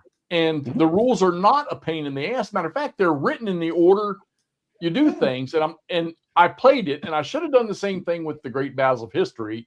People talking about blah, the rules too tough, the rules too, and here's the simple rules, which they don't correlate. And so now that I've played them, like, what are they talking about? I gotta tell you something. So to me, all right, and so this is throwing zero shade and some admiration on my old, game design partner for that series. When he basically, I personally think that the simple rules are, I mean, other than the line command, it's not simpler. I don't see where the simplicity is, quite frankly. Right. So that's just me. However, from a marketing point of view, when he put out those simple rules, it like at a time when it was starting to lag a little bit, those rules re-energized the whole system. So from a pure, blatant marketing point of view, it was a ringing success as much as anything is in our hobby. So all due credit to him, because he said, "I want to do a simple set of rules." I said, well, "Let me see them." And I looked at him and said, "You think these are simpler?" I mean, I remember I played it with him. I mean, and he was. I said, he said, and he said to me, he said, it doesn't matter that they're really simpler. It just means we just have to call it simpler. Right. And he said that they'll just believe it. That's what he said to me. I swear to God. Well, it's the same thing that's happening. You got to know Berg. So right now. I said, go for it. So with GBACW, the simple rules, it's. I mean, there's one sitting right there clipping counters right now that is. That's yeah. Except I assume that's the 3-dog. Is that 3-dog I'm looking at? Yeah. Yeah. I will tell you this. I will play the game. I will not play the simple rules, and I will not clip the counters. Those are 3 things that are going to be true. Now, what I might do is, Axis Empires, which is a really great game system, by the way. Yeah. Right? Oh yeah. So I had a copy of. There was some Pacific game that I had played and I had bounced off of. I won't even say the name of it because I can't even remember the name of the game. And Gary Mengel, Ardwolf, right? Yeah. Gary's a great guy. So he's going on about how he wants to get this game that I don't want, and that it's really it's going for big numbers and all this crap. I said to him, "I'll tell you what, I'll trade you that game if you'll clip all my counters and organize them for Axis Empires." And he did it, and he did a great job. So it was, thank you. And everybody was happy. I'm solely happy. I've been able to play it. It's got even put little dividers in the little section. I mean, he's got this 3D printer thing. I don't know what the hell he did, but it is the best organized game I own by far. And he got the game he was looking for, and everybody was happy. I love a win-win like that. I love a win-win. Yeah, I can't. I clipped all my games, and then I re-clipped them all. Well, you know what it is. I will admit that, and this is why it is possible I'll end up clipping the new 3-dog. Is if you're playing an operational game where the pieces are far apart, clipping them is just a visual, I guess, but they're not. There's no problem with them bouncing, But when you're playing a tactical game where they're in a long line, if there's like little edges, they run into each other. I mean, they're just physically larger. Mm-hmm. So tactical games sometimes causes me to clip counters like the bar system because you got these guys all punched up. They're all bunched up on each other, and every little fraction of an inch in a hex matters. So yeah, I can see it there. I've done it, I love my 3.0 clippers. I love them. I don't. Your heart's strong because I'm going to say something. I don't want you to have a heart attack on me. I still use nail clippers. Oh, we got somebody that still does that. Who? Yeah, Nord still does that. Yeah, but the answer is I don't turn them into stop signs. I mean, I just clip the very I'm pretty good at like aiming the thing where it just kills that little nub on the edge. That's all I'm going for. I've got to clip that stuff. There's Nord saying, but the other thing is you got to be careful with it with like clipping these counters for Rebel Fury. There's only one number, but when you're clipping like GBACW stuff. I mean, there's a lot of numbers on those counters, and the edges. You got to be careful that you don't like cut off information. Todd and I, Oh, yeah. when they were here last May, we had a clipping session. Todd, we knocked out 3 games, didn't we? I think so. Yeah. Yeah. And one of them was Rebel Fury. Oh, that's right. I love my Well, I will tell you that when we get together to play this again, I'm happy to play this scenario again if you want. We could change sides. You guys could be the Union this time if you want, because I find that one of the things that, or we can play any other scenario you want. We can play Chickamauga, which is a great scenario. I play tested that a million I times. would like to try that one. That would be a good All right, one. we play Chickamauga. We make you happy. That's fine. It's not a long That's game. good. That's a 5 turns, I think. Yeah, it's the 18th. It's the night of the hold on. 18th. It's the 19th and 20th. It's the 19th and 20th. Plus, I gave you the PM of the day before. I'm almost positive. Yeah, there's a lot of That's a great activities. scenario. Yeah, that would be a fun one, I think. Yeah, it's a good Yeah. one. Now 5 turns. it's 5, isn't it? Yeah, 5 turns. Yes. Yeah, my memory is still pretty good for an old man. One thing I will tell you though is when you play Chickamauga, the out of command movement rules are critical because if you got it, there's a little bit of skill required because you can remember you can attack and pursue and retreat outside of command control range, but when you're moving, you guys got to go closer. But so sometimes how you start that movement is very important to where you can end up because you can, if you think about a hexagon, right? If somebody's over here, you could slide like in a northeast or northwest direction. You can get across the whole map and still be getting closer, right? So if you Right. screw up, or you could zigzag. So you got to like look at where you want the guy to go and where he is until he gets into command. And you just got to. It's just a visual thing, and some people are befuddled by that, and some people have no problem with it. But that's the one big trick. You say at the end of the phase they have to have been, or the end of the whenever movement is done or whatever that they have right. to have been Well, moving. but remember the roads. So again, at all times you have to move closer. The only little proviso is, and again with Chickamauga, there's not a lot of roads. If you're on a road, as long as you begin and end closer to the guy, no matter where the road went, you're fine. But if you're not on a road, you always got to be moving closer. I mean, that's and given how bad the terrain is, you're usually only going 1 hex at a time. I mean, it's all woods. If you ever been up there, it's all freaking woods. If I have a unit that, okay, let's say I'm going to move this unit like, let's say 6 times during his movement phase, yes, sir. or during the move phase, and he's outside and he's on a road, I can actually take that road even though it goes away as long as when I'm done at the end of it, I have moved closer to the commander. At the end of each move, yes. At the end of each move. Okay. Correct. All right. I thought it was at the end of no, by the end and then each move, because you don't nobody knows if you're going to move again. There's no pre-plotting. So every move, at the end of every move, you have to be closer at the end of the move if you're using a road. If you're not using a road, every hex has to be closer. Right. Okay. So if you're on the road, you just stay on the road going closer. Yeah, the exception, you can't use the distributed property on the road exception. It's basically you're moving closer. If you're moving 4 hexes, every hex that you move has to be closer. You can't like maneuver and end up closer. You have to always be moving closer.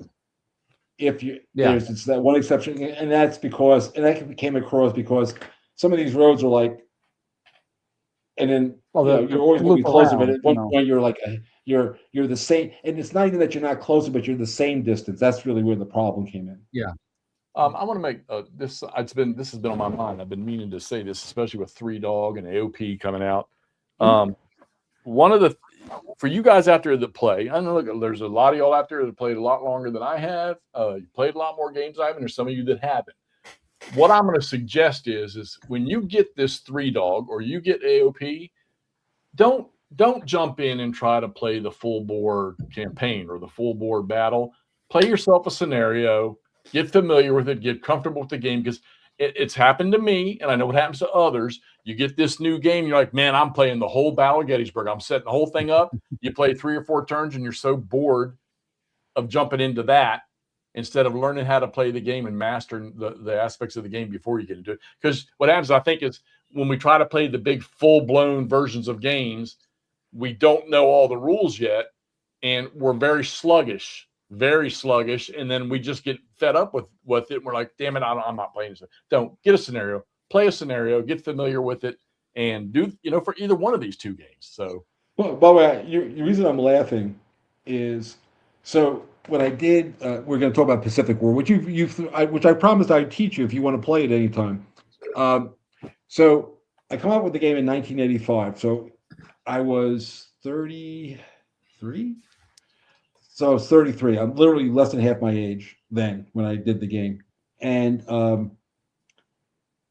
it was a program rule booklet. Like, it had like the first part of the booklet, just these small 2-turn, battle for Wake Island, little, they called them engagement scenarios. They were just there to teach you each of the pieces of this a lot of movie. It's not hard, really complex, but there's a lot of it. Like, there's a lot of gears, and I teach you how to use one gear and then use another gear and use another gear.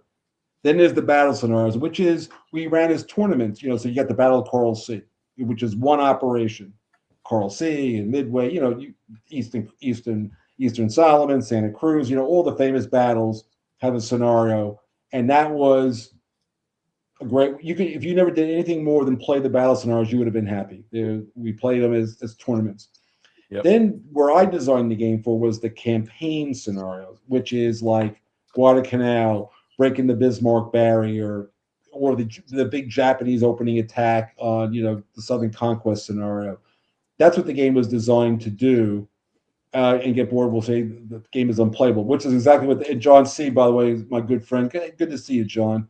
And then there was a strategic scenario. Now, back in the day, there was no Vassal, there's no online anything, none of that stuff exists. And there was just a Consum World was starting to come, was the big deal. And there was a group of guys, but I will tell you that the whole war scenario is overwhelming. It's got a lot of pieces. It's got I would love to watch or learn. By the way, Kirk Koa, if you go on Homo Ludens, a ways back, I taught Gary Mengel and Fred Saval, and we played Coral Sea out. So just go watch that for starters. And don't worry about it, because he's volunteered a couple times. I'm going to drag him. He's going to. You understand something? At my goal, at my heart, I'm a gamer. I like to play games, and you guys are fun guys to play games with. Hey, Mark, I hope the grandchildren. In fact, if you were on earlier, Sophia my oldest was in the shot there for a while. What a wonderful child. Anyway, all that aside, but thank you, John. He's a very nice man, John. We played the battle. Last time I saw him a couple of years ago, we played Battlestar Galactica on the on the side. It was a lot of fun. I like John because of the point. He says it like it is when he makes a comment. He's a good guy, solid guy. Anyway, so my point is, but then there was like maybe 5 or 6 guys who were like totally into the war, and they got spreadsheets and they did all this stuff because it takes forever to play. And I never intended. I was there because I had to be there, but now when the game comes out, and I literally say. Everybody kept saying, "Should I get this game?" And I said, "Don't buy the game. It's too hard for you. You won't like it. It's a throwback to the monster." I kept telling everybody, "Don't buy the game," and it sold out, of course. But I was telling the truth. There's too many war game tourists walking around with a Pacific War going, "This game sucks. It's too hard." You shouldn't have bought the game. I told you not to buy the game. Anyway, so these guys, I get these rules questions, and literally what the guy did is exactly what he said. They got the game. Looked at it for 10 minutes, and he set up the strategic scenario. And now they got 1 million questions. You know why you have 1 million questions? Because you didn't learn how to play the game, and now you're just asking other people to tell you everything you're asking other people to teach you how to play the game. And I even posted a big video on how to play the game. So they're not even doing that. So it's ridiculous. I mean, it's just ridiculous. And so what you're saying is so true of our tribe. People just go, "Oh, I'm smart enough. I could do it. I've been gaming for 30 years." Yeah, but there's a lot here. You're not going to have fun. Yes, you may be able to do it if you want to plow through and be like, but ultimately it's just too much. Yeah. Most gamers today don't have. I'll guarantee you that 90% of the people that watch anything we do, that 90% of them have one table that they can play a 1 map, maybe fortunate to play a 2 map. So why try to take on a big monster? You don't even think about it. Play you a scenario. I've split my big table up, and I'm playing GVOA on one, and I've got Terry's Unclaimed Victory on the other table. And I'm good with that. These guys are bouncing me around trying to put the monster back together and play Gettysburg. You know what? Vassal will work just fine. Well, yeah, well, that is the beauty of Vassal. But again, Alan asked the right question about Army of the Potomac. I play it as a conveyor belt. You know, you never really have to have more than one map. And by the way, it's okay if you have a map that's you only have half the map on there. If you just got to get transition on the other map. I mean, there's a lot of tricks if you don't have the space. But there's what is it, like 5 one-map scenarios. I mean, that's a lot of game. Most games come with one battle. What I'm doing now. Yeah, there you go. That's a great way to learn there, Doug. So anyway, I've been having a great time, and like I said, is there any reason why GBOH does not have a series rule book? Yes, because I have no discipline. You're so full of shit. It's not funny. I gotta tell you, I love that straight face when you said that. I actually meant it. That's why it's a straight face. Leave me alone, Mikey. Y'all should Anyway. be tickled that I'm having hold on. I'm going to grab him because just so y'all know how much I'm into it. Okay. Oh, good. But I gotta tell you, videos and all that. no, just to be clear, Wardrobe's real name is Todd, isn't it? Yeah, that's right. Yeah. Hey, Todd, if I send you my game, will you clip them for me? I'll keep it. I'm not Jeff. Jeff will do that for you. No, wait, Mark. You got to realize if you send him the game, he's gonna sell it to Noble Knight. Yeah, for $2, and then buy it again for 10. I know. I'm a smart man. That's the one I did last night. I finished him up last night. Oh, let me This is see. the Let me first see the that they- shield. Oh, that's Now, nice. I freehand this stuff. I don't have. No, that's pretty impressive, buddy. That's now I what did is that? that. Is that a 28 millimeter? Yeah, those are 28s. Yeah, I thought so. Look about 28. A couple of Nice. Persians. That's a Persian guy. Yeah, and then my Let me Greek see what you got there. ability. So that's cool, Jeff. nice. Good job. Yeah, and I'm not looking at any references when I do this. I'm just Well, wait. So this is what a nerd I am. So I one of the things Carol, like it was a couple of years ago, we went to Greece on a cruise. But the point of the cruise was I wanted to accomplish 2 things, which I did. Boy. And so there's a guy, again, if you're getting into interest, there's a guy named Brasidas. He's a Spartan guy, right? And this guy was a really seriously good general. I mean, like he was like, top tier. And in Thucydides, which is the book that covers that war, most of that war, he jumped off a ship in this place called Pylos and got knocked out. He got hurt, got knocked out, and they got his unconscious body back on the ship because it was like almost like a marine landing. But he lost his shield. It's in the roar that he lost his shield. For a Spartan, that's a big deal. He didn't have his shield.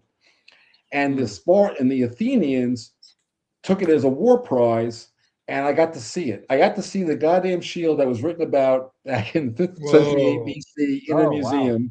That's pretty awesome. And then I went to the spot where he lost the shield, which was the other part of the story. I wanted to understand the terrain because it's very hard to understand it from the description. Now I get the whole battle, which I always wanted to do. So that was one of those stupid things that my wife, God bless her, she's like, she was happy because they had really cheap linen dresses in Greece. So she was a happy woman.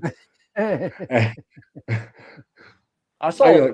You ever listen to Victor Davis Hanson? Yes, I do. By the way, the original Great Battles of Alexander game, which is the yellow box, I think they use the cover of the rule booklet is the cover of that game. It's that yellow cover. Right. Yes. Yep. That was inspired by. Yep. That's the cover of the original game I did for GMT back in whatever the hell the year it was.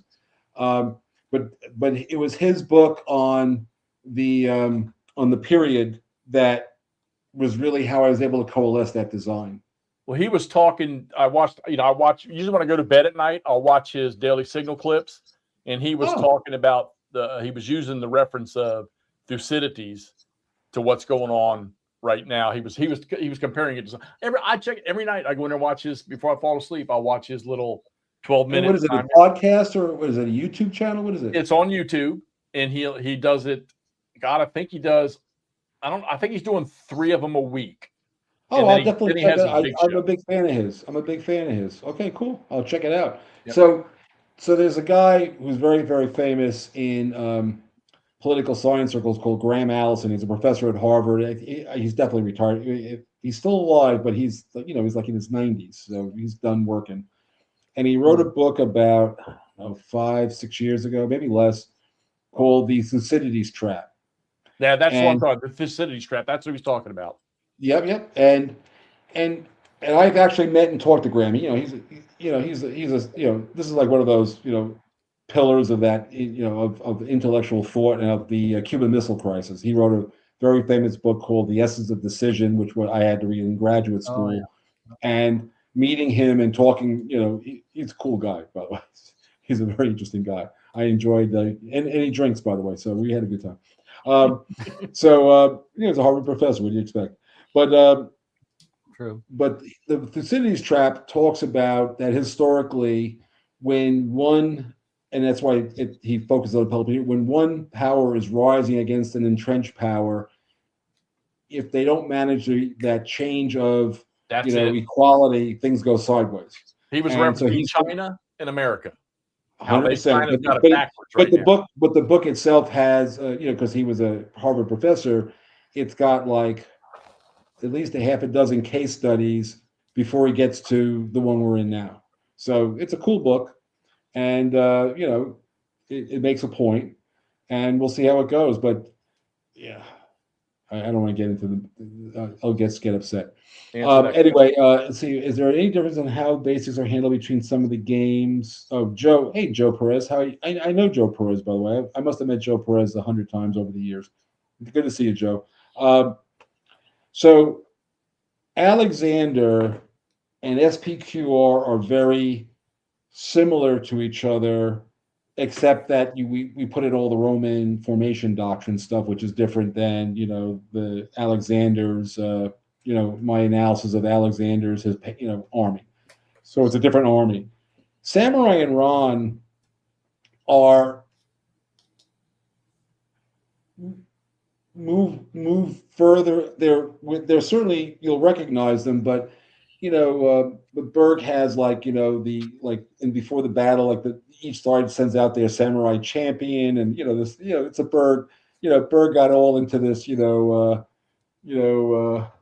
Kurosawa thing, so and when he got going, I couldn't stop him. It was just so Samurai Ron are very similar to each other. In fact, they're exactly the same, but they are definitely, if you know math, 1 sigma away from Alexander and SPQR.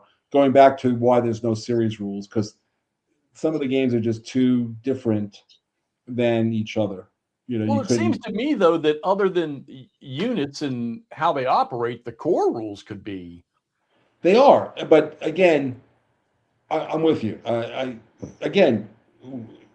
If there were 2 guys who lacked discipline, it was Mark Herman and Richard Berg. We were just not good for each other. I think the rest of us like it. Oh yeah, no. Listen, I'll tell you something. One of the most difficult. I have avoided until Rebel Fury doing a series game because I had a very distinct. I had to have a way to do it where I wasn't changing the core rules every time we put out another product, and I've got it. I really spent a lot of effort figuring this out, and now that I figured it out, and I've now done 2 games, and actually I'm really done 3 games. You haven't seen the 3rd one yet. It totally holds up. The campaign rules from Army of the Potomac lay right into Lee moves north with no effort, and the new theater module allows you to play the whole Eastern Theater. So ultimately, the system will let you play, the big axes of advance, the Eastern Theater, that area from down through Atlanta, at that scale, the Mississippi River. You could be able to do all of that connected and with campaigns and battles, and it's exactly what I want to do. We're looking forward to it. And now that we got you We got you online. It'll be because we started AOP before you got involved with us, and then when you came along, it made it. We learned our lesson.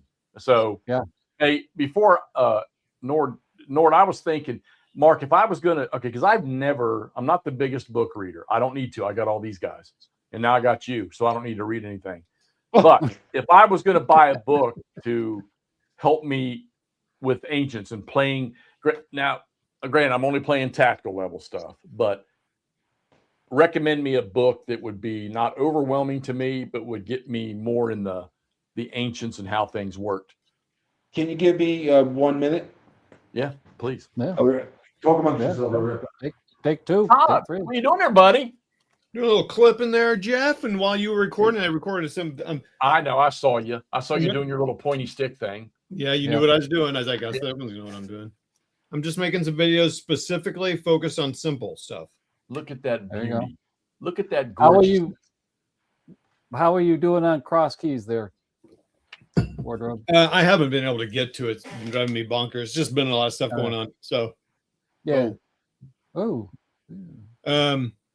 Who's sharing? yeah, no, I love setting it up this way because you can see kind of what I say in my video is if you don't know how things are organized in the Civil War, which I kind of have an idea, but this just helps you visualize like army commander, corps commanders, divisions, brigade, like I don't know, it just helps me see what's going on here. And also just kind of it's going to get a little confusing for some of the simple players. I think it is because you're going to have like these guys who you're not even going to use for all the artillery, right?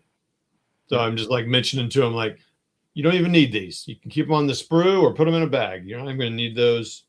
Just put those all as Latham A, B's, and C's away. So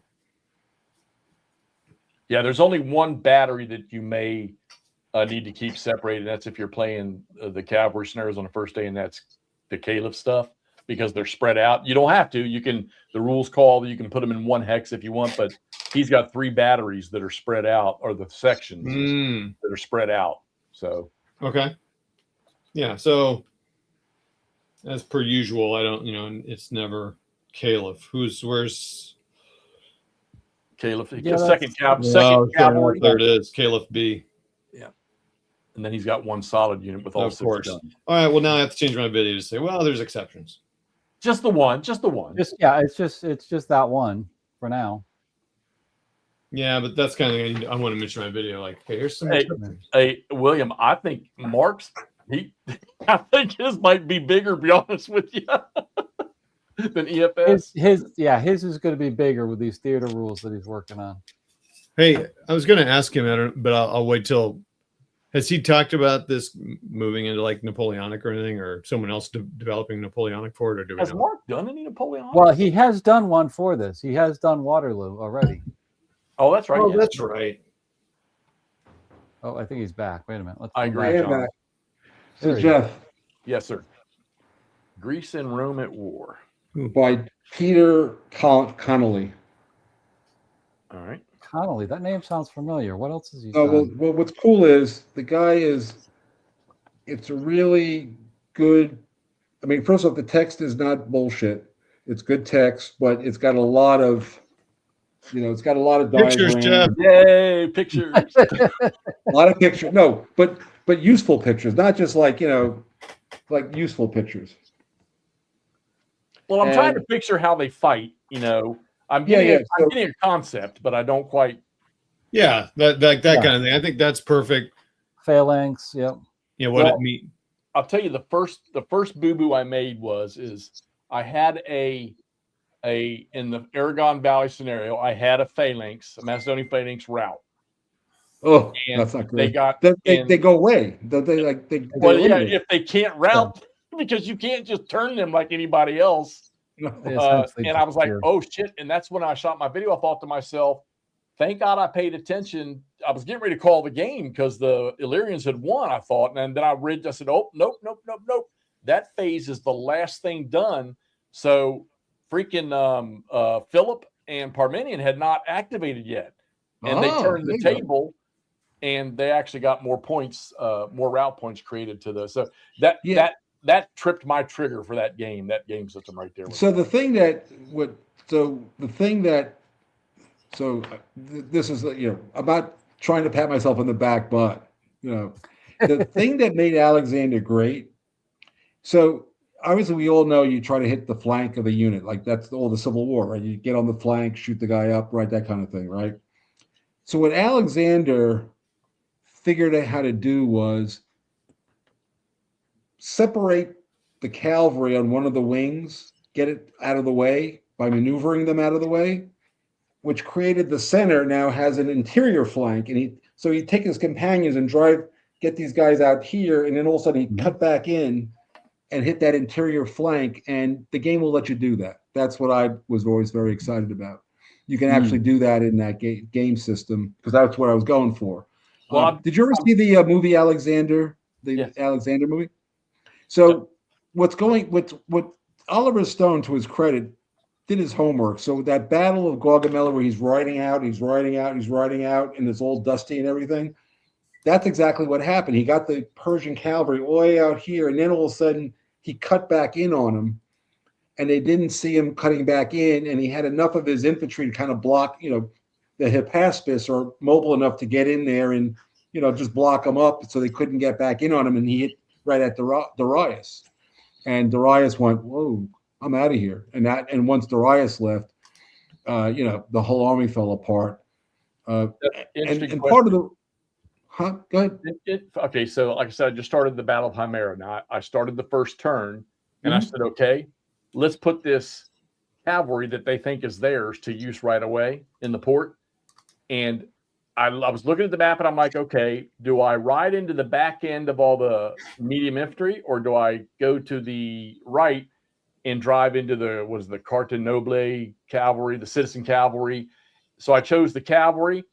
That was a bad idea, because that cavalry is all of them are heavy. They have higher, even though they get a -2 roll to their TQ, they have higher TQs than the 3 light cavalry units that come on.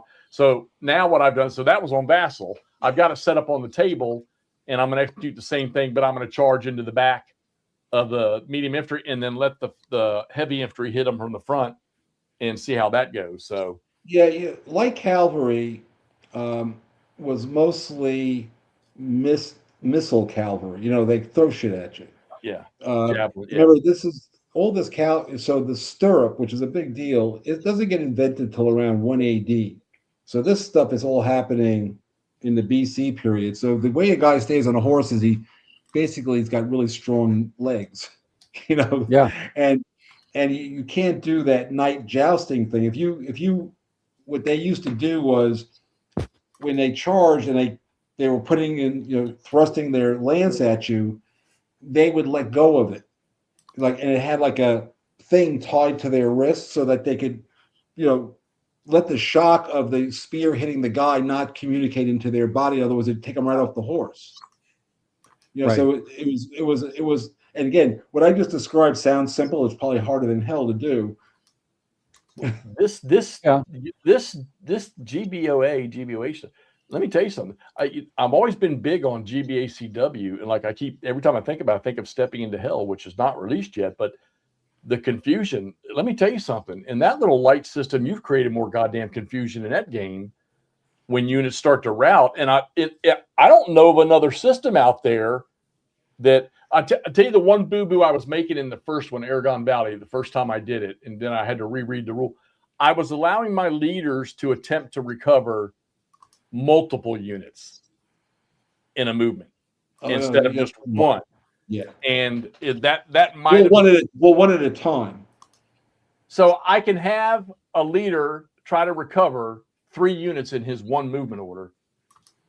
So remember, we go back to the series rules. I gotta have a rule before I'm going to answer that question. I have to have a rule book in front of me. So send me an email tonight, and tomorrow when I can get down to the stuff. I don't want to move around too much. They're all sleeping at that end of the house. There's like 4. The girls are in with my wife and their mother. So. It's like a chicken house here. I got 4 girls and me. It's 1 per order, Hexy. I thought that Nord is that's what I wanted to say. And if Nord knows the game, I believe him. But Right. that's what I Yeah. think is the Yeah, case. because if a leader's got 4 orders, for his rating is 4.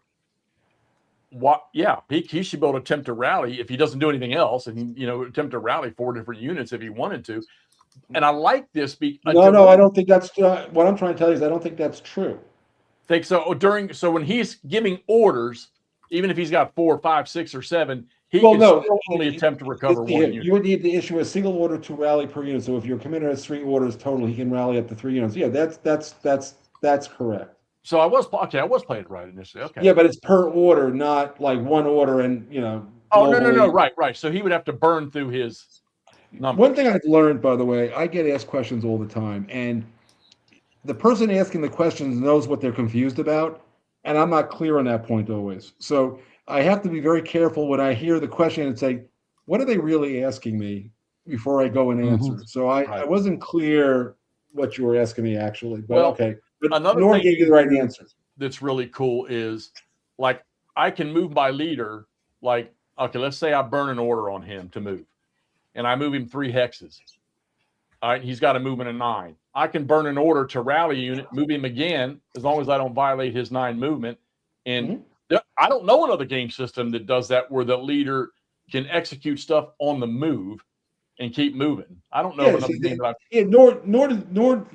Nord is accurately telling you. I can see his answers. He's accurate. Also, you can issue an order to leave the move, and then yeah, that's right. But again, it's like you ever see those guys who like spin plates? Yeah. So an ancient battle, when you get to the point where you're talking about, is how many plates can Alexander spin before the plates start hitting the ground? That's really the question, depending on how things are going.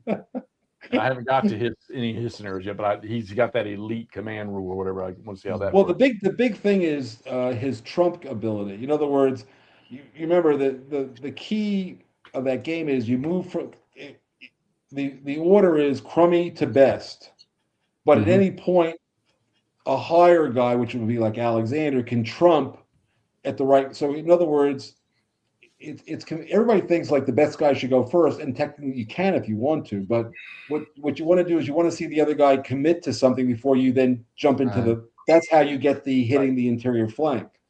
Well, I like how a leader from the other side can trump and finish another leader or ruin his day by not rolling. Well, that's again. This is talking about. I had it in the game, but who named the die roll of doom? You know who named that? That's Berg at his best. Well, what was the premise behind letting the lower tier leaders execute first in the sequence of play? So the trick, right? So everybody thinks that going first is an advantage. It's actually going last is the advantage in a game. And so again, remember I was telling you like the Alexander's ability is to get the guy out of position and then exploit it, right? So I want the crummy guys to do whatever they're going to do. So what's happening is his ability to turn within their command loop, if you want to go to your modern terms. Yeah. So in the real battle, I'm not saying they're moving simultaneously, but there is some kind of simultaneous movement that you're trying to simulate without simultaneous movement. So the poor guy makes his move, he starts doing whatever he's doing, and if there's a mistake, that's when Alexander comes in and wrecks him. Right. If it makes if there's no fault in it, so the goal is to get him to do things that'll create a gap, and whenever that gap, even for a second, shows up, that's when the better leader can now, Alexander goes into the hole and does his thing, and that's what that game system lets you do. And that's what it should do, because think about it, Alexander sitting back there, being smart, having his experience, whatever you want to call it, is watching there and he knows what he's looking for. So he's looking for something to happen at a certain point or certain movement to happen. And he's going to say, bam, I'm going after it at that point. And all of a sudden, he's on. Remember, these battles that you're talking about are taking place in a matter of maybe 2 hours. Right. And so because and so the key is it's the ability of the better commander to control the tempo of the battle that's making him Alexander.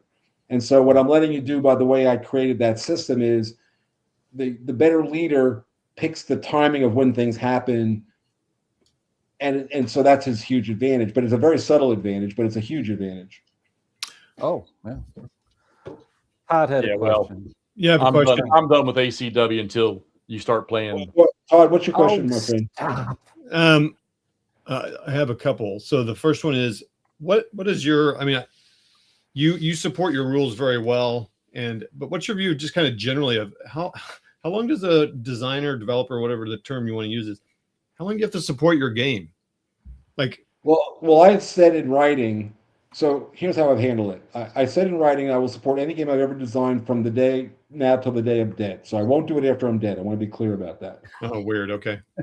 Yeah. But what I have done is there are, thankfully there are fans of my games. So what I've done over the years is, so like if you're playing For the People, right, which is a game that's been out there, there's a very nice young man. Well, he's less young now than when I first met him, in his 20s, named Ty Golding. Ty he knows the game back. So I have said to him, when I'm dead, you have to answer these questions after I'm dead, and he has agreed to that.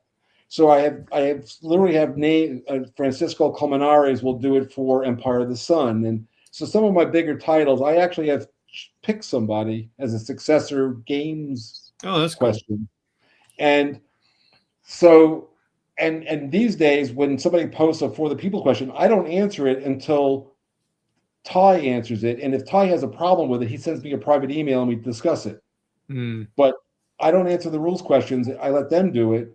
And I'm backing them up when they need it. But Ty's got everything I've ever said about For the People is cataloged and logged and like an archive of some kind. And he literally quotes everything I've ever written for 25 years in answers. Right. So I've done that for my more popular. I haven't done it for all my games. Ultimately, I'm going to have Alan answer all the rules questions for Rebel Fury someday. So he doesn't know that yet. Congratulations, Alan.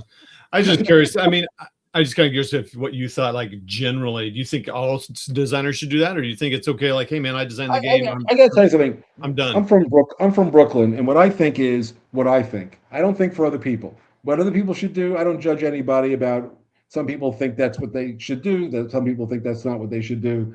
I'm not here to judge anybody. That's not my role in life. Yep. There are real judges, and then there's higher level judges. So that's not my problem. So Cool. I can only speak for myself. That's what I'm doing. Now, if somebody does something different, it doesn't mean that they're wrong or they're not good people or anything stupid like that. It's just that's what they want to do. I can't, Right. What I don't like is I don't tell anybody what to do, but when somebody from another state tells me, New Yorkers should do this, I said, have you ever been to New York? Do you know anything about New York? What are you telling New Yorkers about, you moron? You know nothing. One guy was telling me one time, I come from a town, there's 200 people and we all just get along and it's really sweet. I said, let me explain something to you. Where I grew up, there were 3 times that many people in my apartment building. Okay, we grew up in Brooklyn on top of each other, and we learn how not to piss each other off every goddamn minute. That's what you learn when you live in New York. So you don't go out of if you want to fight somebody, you can have that any day you want. But we are taught to tolerate reasonable behavior. We just don't bother with it because nobody's perfect. And now somebody's running around with breaking shit or blowing up stuff, that will react to that. But Sure. But if you're living your life and you're not bothering me and we're living next door to each other, hey, we're neighbors, but we may not even be friends, but we're not going to get in each other's way either. That's how New Yorkers are. And guys from the rural areas just don't get that. And I don't tell people from rural areas how they should live. That's your business. Right. You want to live the way you want to live, knock yourself out. I don't care. So that's how I am about these things. So again, I'm not telling other designers what's right or wrong. That's up to them. But what I am doing, which I am very clear on, is I will answer questions until I stop breathing. And I've designated for some of my more popular titles, I have younger men in all cases who will answer the questions until they drop dead. and that should cover enough years. Yeah, that should cover it. The other one I had was, and Alan reminded me. So you did the Waterloo. Are you or do you think someone else might continue Napoleonic in the? That's I am. Oh, you're doing it. Okay. Oh yeah. In fact, I've already got a handshake agreement. I'm going to do it with my good friend. There's a German guy named Uli Blennemann. He runs a company called Blennemann, yeah. Spielworks. Yeah. Mm-hmm. Good friend of mine. We've been friends for, I don't know, 35, I don't know, long time. All my friends everybody I know who I've been friends with. You guys will know me for 30 years if I live that long, but when I'm friends with somebody, I'm friends with them. That's just how it is. So Uli is going to do my Napoleonic series. I already told GMT they're busy enough. And the first one's going to be called 1813. I'm going to cover the battles in Germany in 1813 with the system.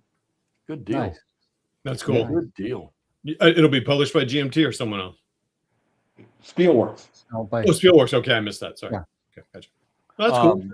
You know, you go ahead and tag me as your Ancients history rules guy for later, because I'm pretty much For Pete's sake. that's all me. Mark, just I'm good with look, I gotta be honest with you. I'm 72 in November.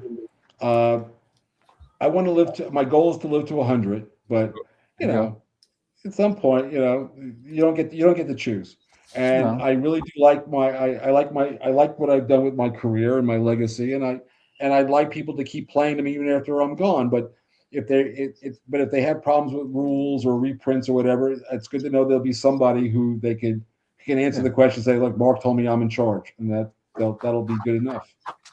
Mark, they're going to be playing your games forever. You've got to realize it's going to be forever. Years. The SPI games of yours they're playing. Yeah, I'm still shocked when I look at that list and see his name on something. Like, are you freaking kidding me? He's on this one too. You know, look, I'm really a very boring person otherwise. You know, if it wasn't doing this, I would have nothing going on in my life. Damn, this is 2 lies he's told tonight already. Oh God, I don't know. You know, we were talking about, you know, like this is perfect because of the 3 we got on here, and Ross will be another one. When Todd and I play stuff, you know, we don't browbeat each other because we didn't get a rule right, we didn't execute something right. And Alan and I, we don't browbeat each other either, but we make a note of it. Now with Alan and I, Alan, I don't know why these guys, him and Ross, that stuff stays right there.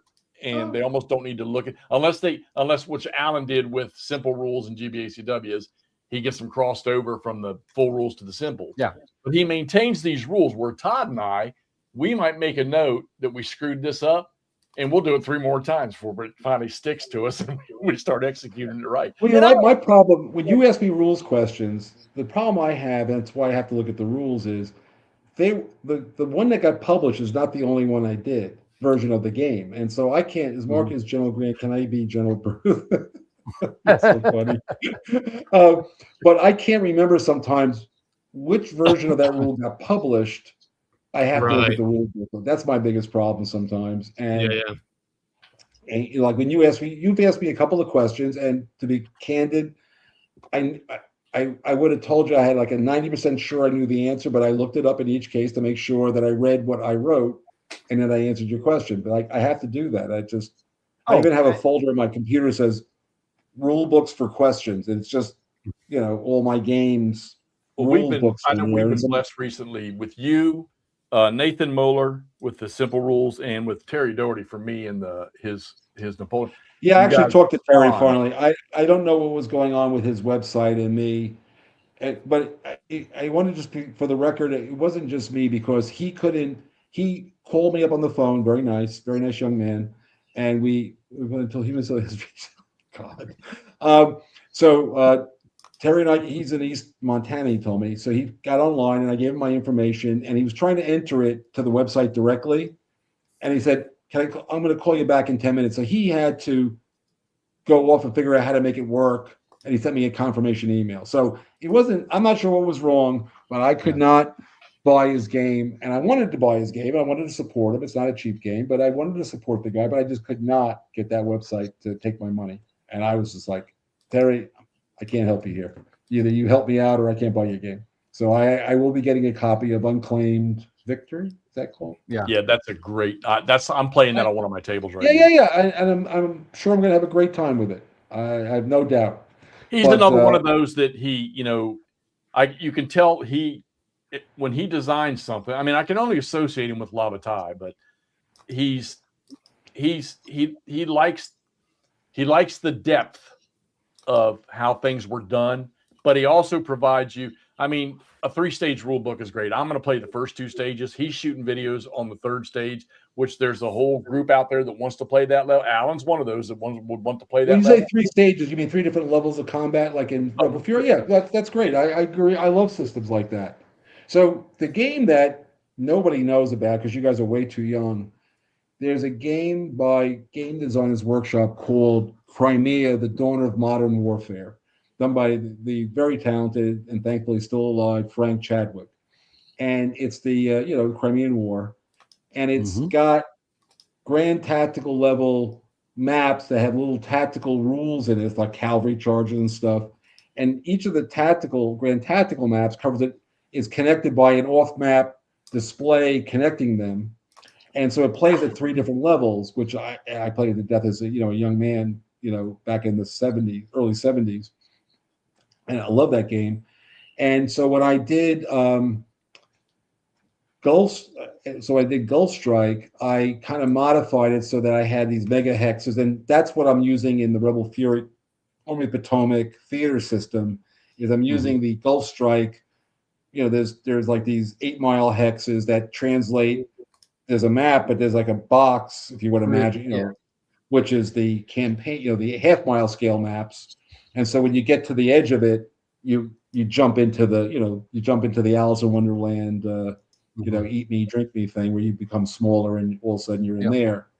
But it lets me bring in, Stratego, I call them Stratego blocks, like Stratego, that game. Oh, yeah. Where you don't know what you only see the back of the wood. So you're not, until you get your cavalry in there or they get really close. And that's the thing that a lot of people don't so in Rhodes, I'm very steeped in, especially the Gettysburg campaign right now. By the way, if you've never read this book, this is the best book on the Gettysburg campaign, bar none. Coddington, yeah. It's the best book. And sadly, you cannot get an e-version of it, so you have to actually read a book. Yeah, you got to get a physical copy. Yep. Yeah. Some guy posted the PDFs of his book, and they're crap, they're crap. But that's the only thing that's online. But when Rhodes was closing in on Gettysburg, he was ordered by Lee on July 29th, 30th. Ewell was ordered to start sending his guys towards Gettysburg after Johnson had taken the wagon train, and then Lee changed his mind. So now you got Rhodes coming down with Early. Rhodes had no idea the Union Army. Lee had told him nothing, and so the first time he knew that there was something was going on is when he was about 4 miles from Gettysburg. He heard lots of cannon going off. Artillery was shooting off because guns make noise, and so nobody gets really totally surprised in the Civil War, other than like maybe the first picket running into somebody. When they're shooting about 30 cannon are going off, there's a battle going on somewhere. There's within 5 miles. Yeah, you hear it. I mean, so Rhodes knew he was walking into a fight when he was 4 miles from Gettysburg because he goes, "That's not a skirmish. That's a battle." And so noise is a big deal in the Civil War. Yeah. He was blessed with some remarkable brigade commanders.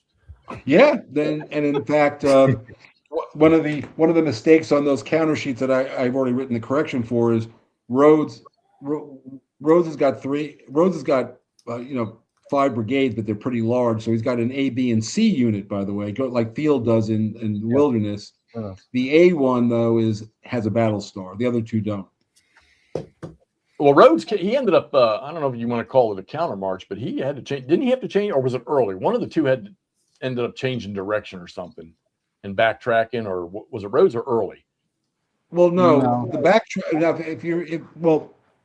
There are so many incidents in this, but if you're talking about Longstreet's attack, no. I'm talking about when Ewell was recalled because some of the guys were up in Carlisle. Okay, so Johnson. So what happens is you got Johnson and Rhodes are together with Ewell at Carlisle, and a little bit east of there is Early, who's at a place called Heidersburg. And so on the 28th or so, Lee tells Ewell that he wants him to go to Chambersburg. So Johnson takes off right away on the 29th with the wagon train and marches all night, and he gets to Chambersburg.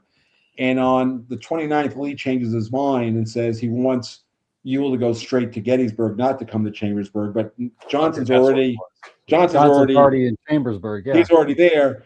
And what happens on the 2nd is McLaws and Hood have to wait for Johnson to get in front of them and get to the battle first. And then Johnson has to walk all the way around, across the top of Gettysburg to get to the Confederate left flank. So Bushrod there doesn't get into action until late on the 2nd because he's moving all over the place to get there. Yeah, because I thought Rhodes was on the march back to Chambersburg to come down to the pike, and he had to stop, and he switched up and went. Well, I think that might have been true, but he didn't get very far before he immediately took a left turn and headed south. Right. Yeah. To Gettysburg. Because he came down, what is it? Mumminsburg Road. Mumminsburg, yeah. If he would, I always felt though that if Rhodes had not come across Oak Hill and he would have come down the valley where the Mumminsburg Road was, I think the confusion for the Union would have happened a lot faster. Well, again, that was the thing that's, again, this is my 12,000 page article for Cleo's Corner for the next C3I magazine. I go into this in some great detail, but intelligence is very different in the Civil War than it is like in the Pacific.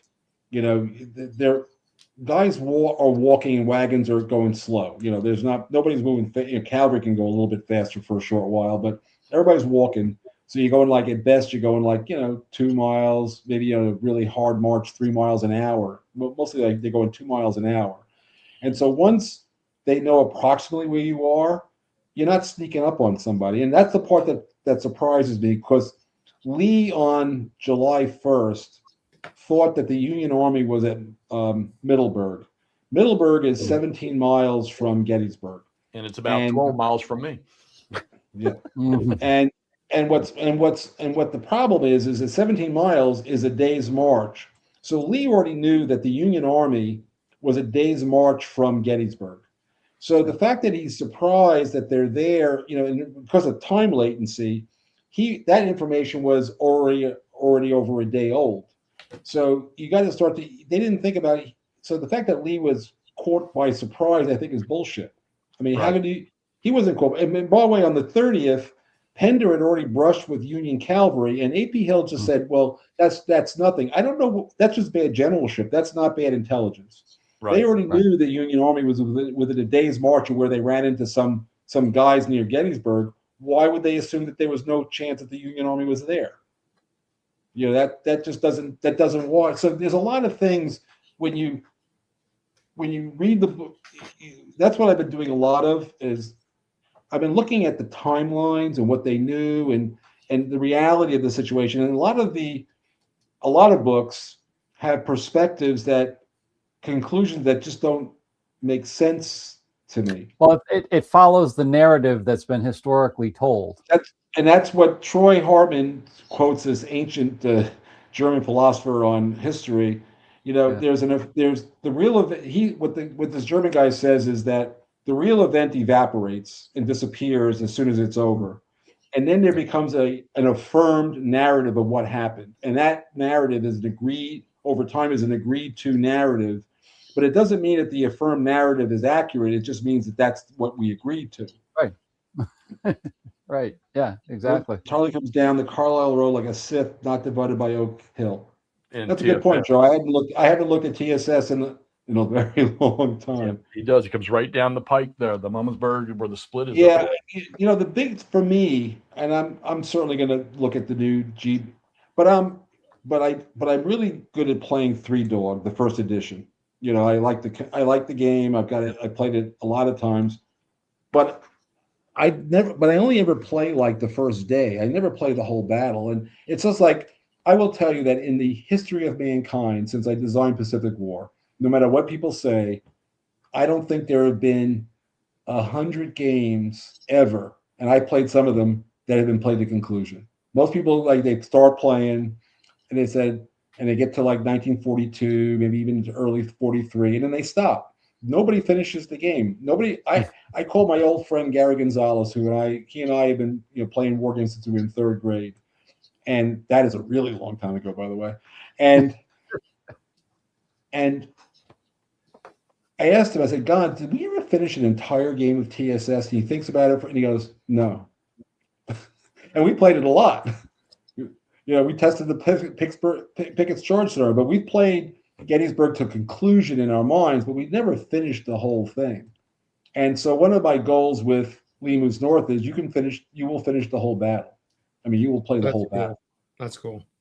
It's only 6 turns. I'm gonna kill this. We've been having way too much fun, and I got to, in about 5:30 in the morning, Claire's going to walk in and go, Grandpa, I'm up, I'm hungry. Exactly. Kids are going to be up early. Well, I'm hoping the weather clears enough to get on the golf course. Well, we're going to have a bad day. Well, we're having a big party here tomorrow. I got my son and all my grandchildren are going to be here, and my mother-in-law. Oh, it's going to be great. Yeah, it's We're supposed going to to be have a good rainy. time. Yeah. Well, the good news is the kids get along. They'll be playing. They won't care. They'll go, can we go in the pool? I said, up to you, mother. And they'll say, no, they can go in the pool if they want, but it's going to be cold and rainy. So that's we had a good crowd out there tonight, Mark. It was good fun. We cleaned that up. We talked more than we actually played. So, and but it was good. I thank you. I thoroughly enjoyed the game. I enjoyed the session. I look forward to our next whenever we're going to play Chickamauga next. I'll get myself ready. Yep, we'll get that one scheduled ahead of time. So, all right, guys, everybody out there, appreciate all the comments tonight and all the questions, good stuff, and we'll see. I don't know what Alan and I will do next. Hexy's got to get out of this funk of playing he's in, but we'll have Mark on the schedule for 2 Wednesdays from now, and we'll play Chickamauga that night. So, see y'all later. Talk to y'all soon.